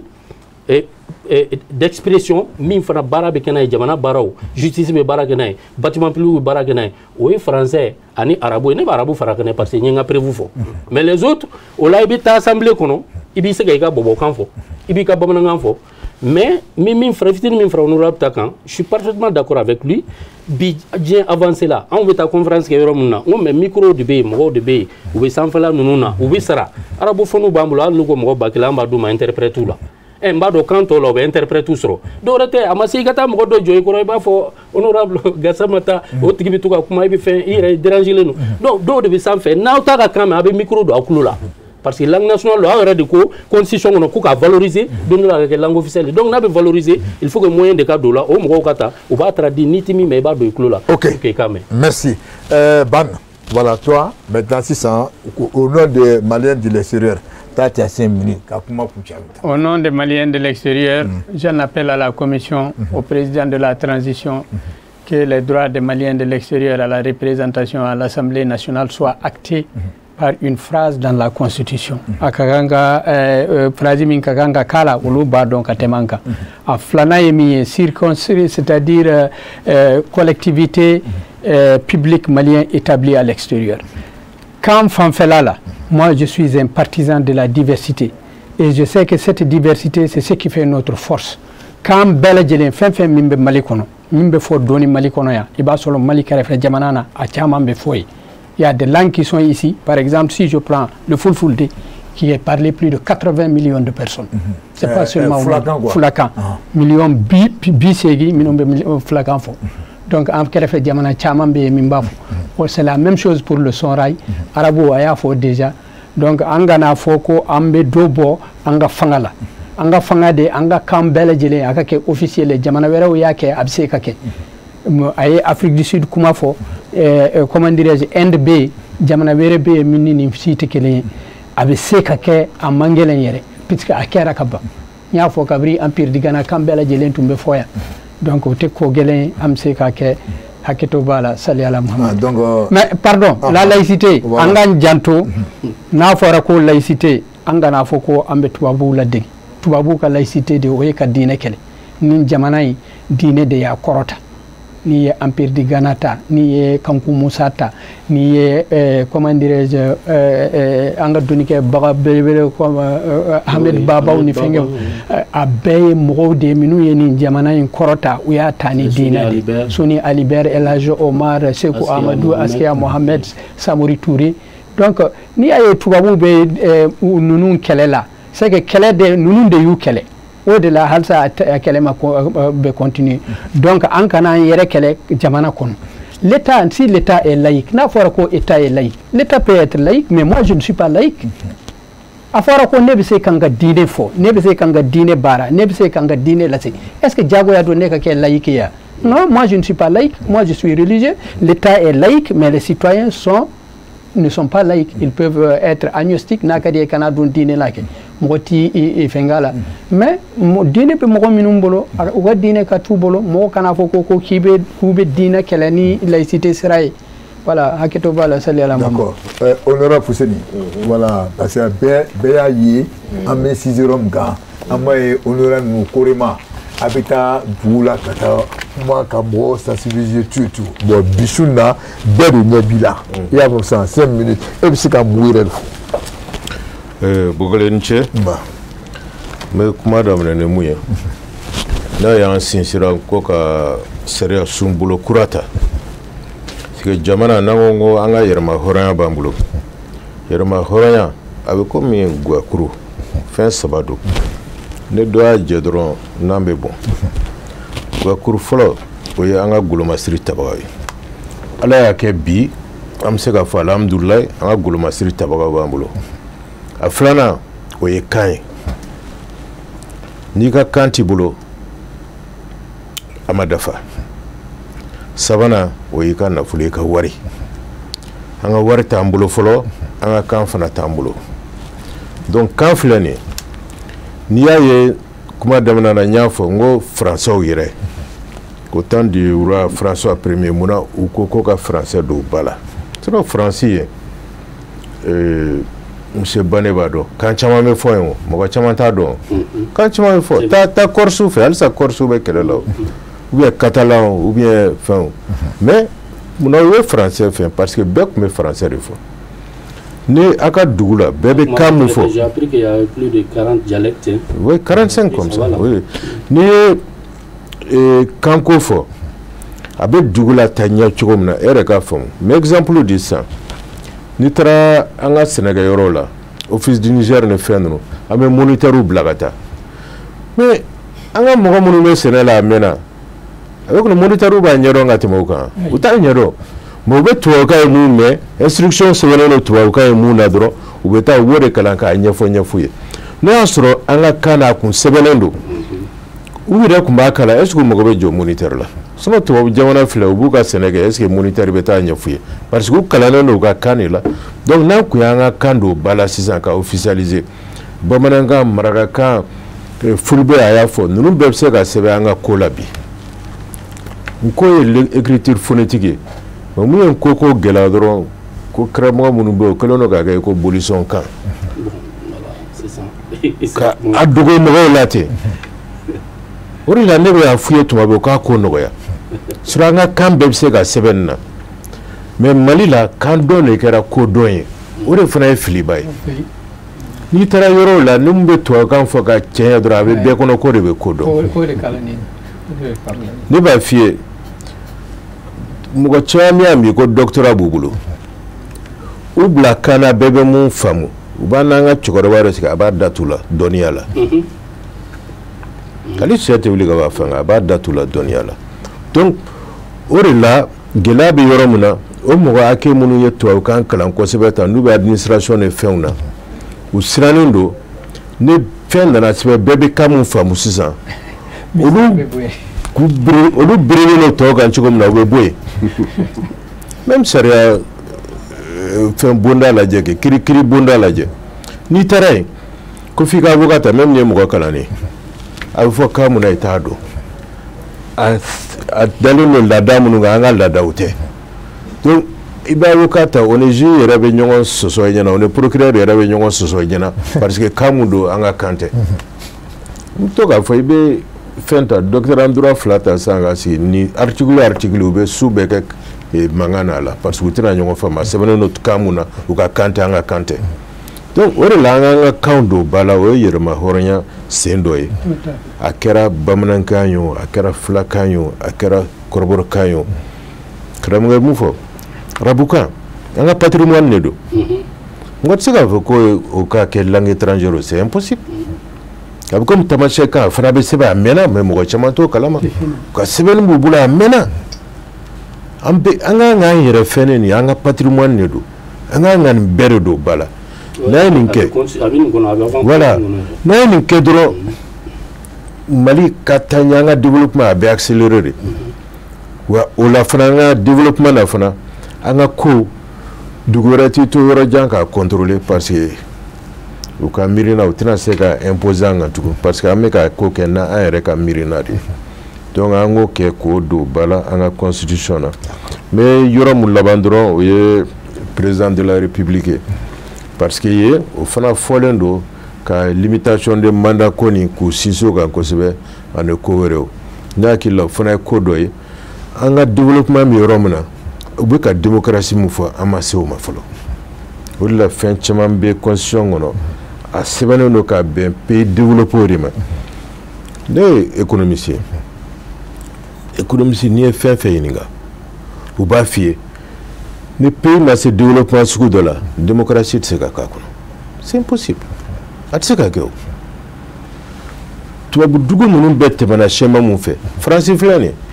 deuxième guerre mondiale bannen ko fo 1958 est-ce que élection ko kuma fɔra a ma fɔ 100 ans ani 7 ou bien 100 ans ni 8 a ma fɔ parce que u kun kan k'u ka dugu développer de u selen ka développer bɛɛ bɛ se k'i ka hɛrɛ sɔrɔ hakɛ sɔrɔ tuma min na u y'u ka constitution fɛn o tuma de la et puis o tuma yɛrɛ la u y'a don a kɔnɔ fana ko président ka élection bɛ kɛ suffrage universel la et en 1965 siɲɛ fɔlɔ la u ka président ta suffrage universel la bon donc ni an ko k'an b'o si kɛ an b'an pan ka taa an bila yen an bɛ deli k'a fɔ a bɛ komi n'i ye denmisɛnnin ta mun bɛ deuxième année troisième année la école fondamentale la ka taa n'a ye université la k'a ka doctorat défend directement a tɛ se o de la gɛlɛya camanba b'an kan n'a ye mɔgɔ sɔrɔ i ko wuranda i ma wuranda ta ye u y'a ye mɔgɔ bɛ yen mun bɛ se k'u ka dugu développer kosɛbɛ halisa a bɛ mandat kɛ dɔrɔn ka tugu ɲɔgɔn kɔ donc a kɛra mɔgɔ o mɔgɔ ye a kɛra Simi a kɛra mɔgɔ wɛrɛ n'a sɔrɔ ale de bɛ se ka Mali développer ko ɲuman tant que a bɛ ka maliyɛnw de ka baara kɛ a tɛ ka baara kɛ a yɛrɛ ka nafa kama an ka kan k'o tigi même n'a kɛra mandat 5 de an k'a d'a tigi ma. D'accord. Voilà. Docteur Abdou Karim, voilà, parti NEMA, donc le bilan c'est ça. Donc il va conclure. Ok, beaucoup de bifo. K'a fɔ me kuma daminɛ ni min ye fɔlɔ parti NEMA bolo nin ye avant projet min ni an bɛ se ka an kɔdisi fa n'a ye k'an bɛ se ka Mali refonder anw bolo sabu ne ko ten anw taara ANR la fɛn caman fɔla olu caman bɛ u yɛrɛ ye nin kɔnɔ mais anw bolo comme c'est un avant projet o kɔrɔ ye diɲɛ kelen na yɛrɛ k'a fɔ ko yɛlɛmaw ka se ka don a kɔnɔ o de kama a tɔgɔ kɛla ko avant projet. Et c'est une première parce que tentative fin un projet de vivre malindona mais pour la première fois avant projet de malindona il y a une volonté qu'à ce que ka hakilina ta ka do akono on bolo o avancer ba doy avant projet a se ka nya ka constitution ka projet nyumai ka assumer CNT la ni ka assumer jamana kono dona ya sam se ka ansa ko sura kono tukumi o de kama on bolo c'est défendable a se ka défend sabo on bi en réable à 99%. Donc il y a un fitini mun folo na ambo nyini no do kan par exemple on bolo lobi se ka do bala on yi ango kan shara conscience ko kan be se ka do bala o banga fen kono en langue nationale bo mambo la nga sebe ni zé projet kono kan bom nga ngo sebe noir sur blanc to be se ka ta par décret par loi o yanga fon parce que on bolo bom nga be arabu kanye anga fon parce que arabu kanye flaire ara comme il faut Mali noir là par les morts maliens au Hassania de on ni même que la madrasa lo tikle donc Hassania au Mauritanie Hassania de Mali mort les morts ici nous faut attendre la ni avec fanga kibaru fangoga o Hassania au mort de o sera kai moni arabu me kala classique mena ay o Mali sera gaudi me ko o Mali sera gaudi Hassania donc pour dire faut faire la différence entre les deux ibita arabu comme sur Mauritanie il y a sur Algérie, il y a sur Tchad, il y a sur Comores,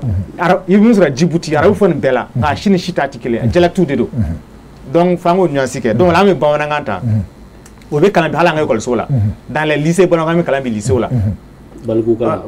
on a bon en angaba. Au 7e et puis 40 bon en angaba. Et on a même l'Académie des langues nationales au Bamboulou, au Corée, au lieu de parabac bon en angaba. Dans le climat, l'accord de la paix voulait. Algérie Cabo Algérie kana o ya trajan la kanum bela ponanga ta kumbe donc pour avancer quel no kaba avec full de me camera pour ne pas dire que on a beaucoup avancé dans ce sens bon nganta ni président ka fo bon nga nyesoro ami langureta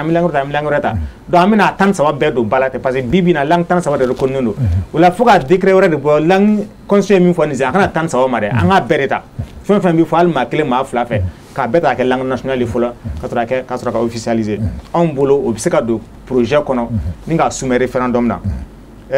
on bolo fana ce qui est bien ni au kanga développer comme ça c'est la légitimité traditionnelle pour la première fois assiste la constitution kono ko reconnu là mais à clara ka foka ta ko loi bi rabinata ka ko ka rôle défini ani ka catégoriser on bolo loin kanga ta durani constitution passé là les légitimité traditionnelle nga don John de ba kono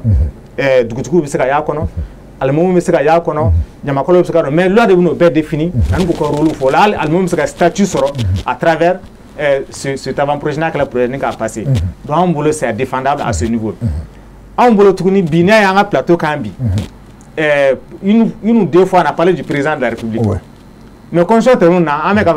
faut que me président ka fo ni conscient glanme président kama. Mais pour la première fois malon tika mahalo era kan folo. k'a fɔ président fanga ka bon mais président fɛn bɛɛ k'a di président ma o ka dɔgɔ débat la an ɲɛsinnen don soit langue ma soit fɛn wɛrɛw ma o bɛɛ ko yɛ avancé dɔ bɛ yen déjà o kɔrɔ an bɔra dingɛ dɔ kɔnɔ o kɔrɔ leçon dɔw tirela kɔrɔlenw na fo ka taa ye bi a b'an ka constitution kɔnɔ k'a fɔ président bɛ se ka juger n'a ye dan sago n'a y'a ka kalekan n'a y'a bɔrɔtɔ a bɛ se ka députéw bɛ se ka wele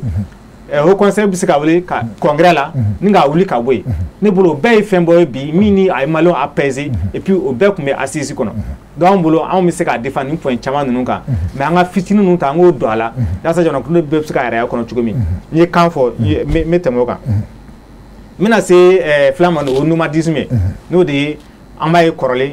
député bulon kɔnɔ député bɛ partout falen u bɛ san u bɛ bɔ dɔ la u bɛ taa dɔ la constitution ye o bali mais min bɛ se ka fara o kan o de ye nomadisme dan député dɔrɔn de ma ani haut conseil de la nation olu de ɲanginen k'a fɔ n'u bɔra u ka parti n'u ye u bolo ka parti la u bɔ député ya la mais an b'a fɛ u k'a sama ka taa fo maire ma parce que o ma spécifié constitution kɔnɔ a ka kɛ élu bɛɛ de ye ni élu la jamana fɛ mɔgɔ mun ye élu n'o ka confiance trahi i ka bɔ i jɔyɔrɔ la mɔgɔ wɛrɛ ka n'i nɔ la donc an bolo a ka sama ka taa se fo niveau ma comme ça ŋaniya tɔ bɛ dafa anw bolo fana constitution in a ka ɲi c'est très bien mais anw bolo a bɛ se ka ɲɛ tuguni kosɛbɛ n'an sera ka fɛn minnu b'a kɔnɔ n'olu sera ka waleya i n'a fɔ administration recrutement fɔlen don ko administration désormais transparence fɔlen don administration kɔnɔ recrutement bɛ kɛ cogo min na anw bolo a ka bɔ nin kɔnɔ a ka kɛ loi yɛrɛ loi ka ta minnu bɛ se k'o ko ninnu tɛgɛ sɛbɛnne k'o waleya yurugu ka bɔ an ka recrutement na an ka fonction publique la yurugu ka se ka bɔ an ka recrutement bɛɛ sira fɛ loi ka se ka ta minnu kolo ka girin minnu bɛ se k'o waleya ninnu sinsin parce que kuma ɲumanw fɔlen don a kɔnɔ mais loi de bɛ se ka tɔw waleya donc an bolo qui est très important dɔ bɔla ka esclavage fɔ an bolo c'est bien ka fɔ constitution kɔnɔ pour la première fois mais loi fana ka ta min bɛ se ka kolo sinsin ka se ka banba n bɛ karamɔgɔ région yɔrɔ min na Dugure n'o ye peine de la mort ye a ka ɲi a kun ka ɲi a na constitution in kɔnɔ mais an bɛ yɔrɔ min na sisan a bɛ code pénal kɔnɔ mais a bɛ moratoire de la mais moratoire in ka wuli ka bɔ yen an ka waleya hali n'a ma don constitution kɔnɔ dɛ moratoire ka wuli an k'an bɔ moratoire in kɔnɔ voilà ne bolo fana étape dɔ ye n'a ye nin jɛ bon an b'o kɛlɛ kɛ sa a ka se ka don voilà k'a to mais n'a ma don ni nɛɛma nana an b'a fɔ bon ayiwa an t'a ɲini an ka moratoire in wuli ka bɔ yen wa jamanadenw ka se ka lafiya n bɛ kuma kuncɛ min o de ye laïcité o min kuma bɛ ka taa ni ka segin anw bolo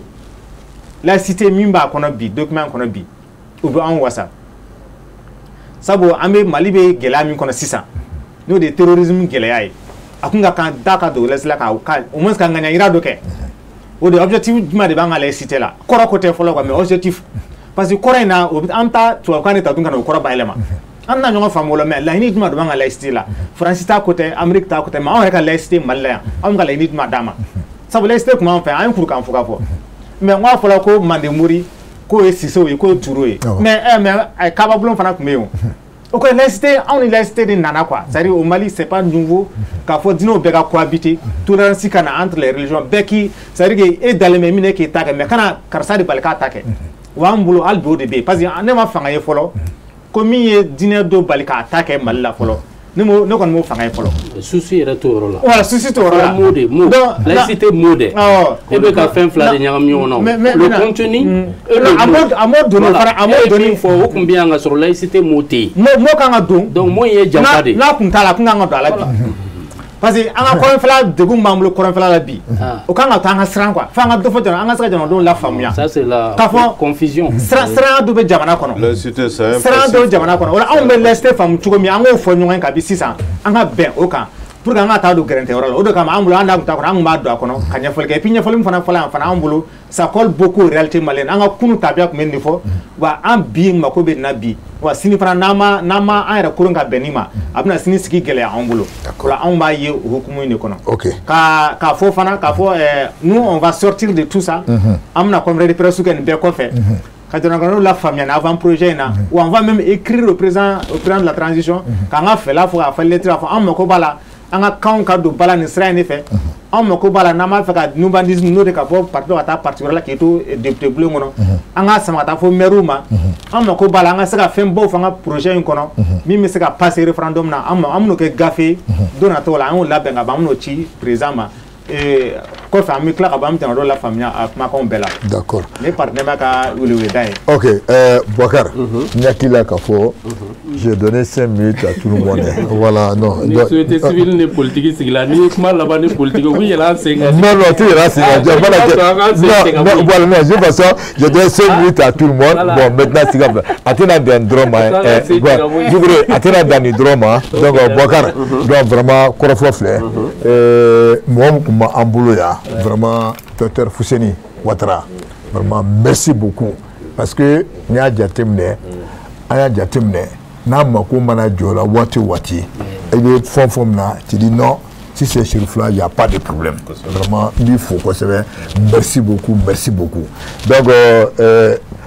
comment on appelle Aboubacar Doucouré, vraiment merci aussi parce que réellement là ni voulez vraiment tu dis que non il n'y a pas de problème si c'est la télévision Chérif Fula donc tu ibena donc vraiment ibena wala i ka yɔrɔ do surtout a mɔgɔ min yɛrɛ sababu la a nana o ye madrasa de kɛ voilà il y a voilà est-ce que tu vois donc vraiment on te remercie beaucoup n'a mako mana k'i la tu viens docteur Gouta, vraiment partie Nema, vraiment toi aussi quand on a besoin de vous, il faut il y a vraiment organiser le nous, car il y a comme Mouka, Mouta et Mouye, le Vena Kanafenge. Ah bon, d'accord. Ok, d'accord. Ok, vraiment merci beaucoup. Ban, ouais, Malien dit le sérieux. Tout le monde a compris, hein. Il y a fait moi. D'ailleurs, à fond, à quoi qu'elle est mouillée. Mais Nala Sona, il pense que à quoi l'aïni, à bina nienabo. Il y a fait ça. Donc, Natché, Zana Labana, et puis il faut le camp bibolo, puis à ma couche. Bokele, on va faire bonheur comme si les marins flat se gagnent on a pas colon. Donc, on met du haut de quai. Vraiment, mi constitution courant mi engagné 7e franc 7e blabara min kera sisan no shera sumba kunkankura vraiment ala ka aklinement di maliden bela jelema chuka mena 7 bab siglem sa di jamana kono dewma jamana kono dewma sa lafiya soro chuka mena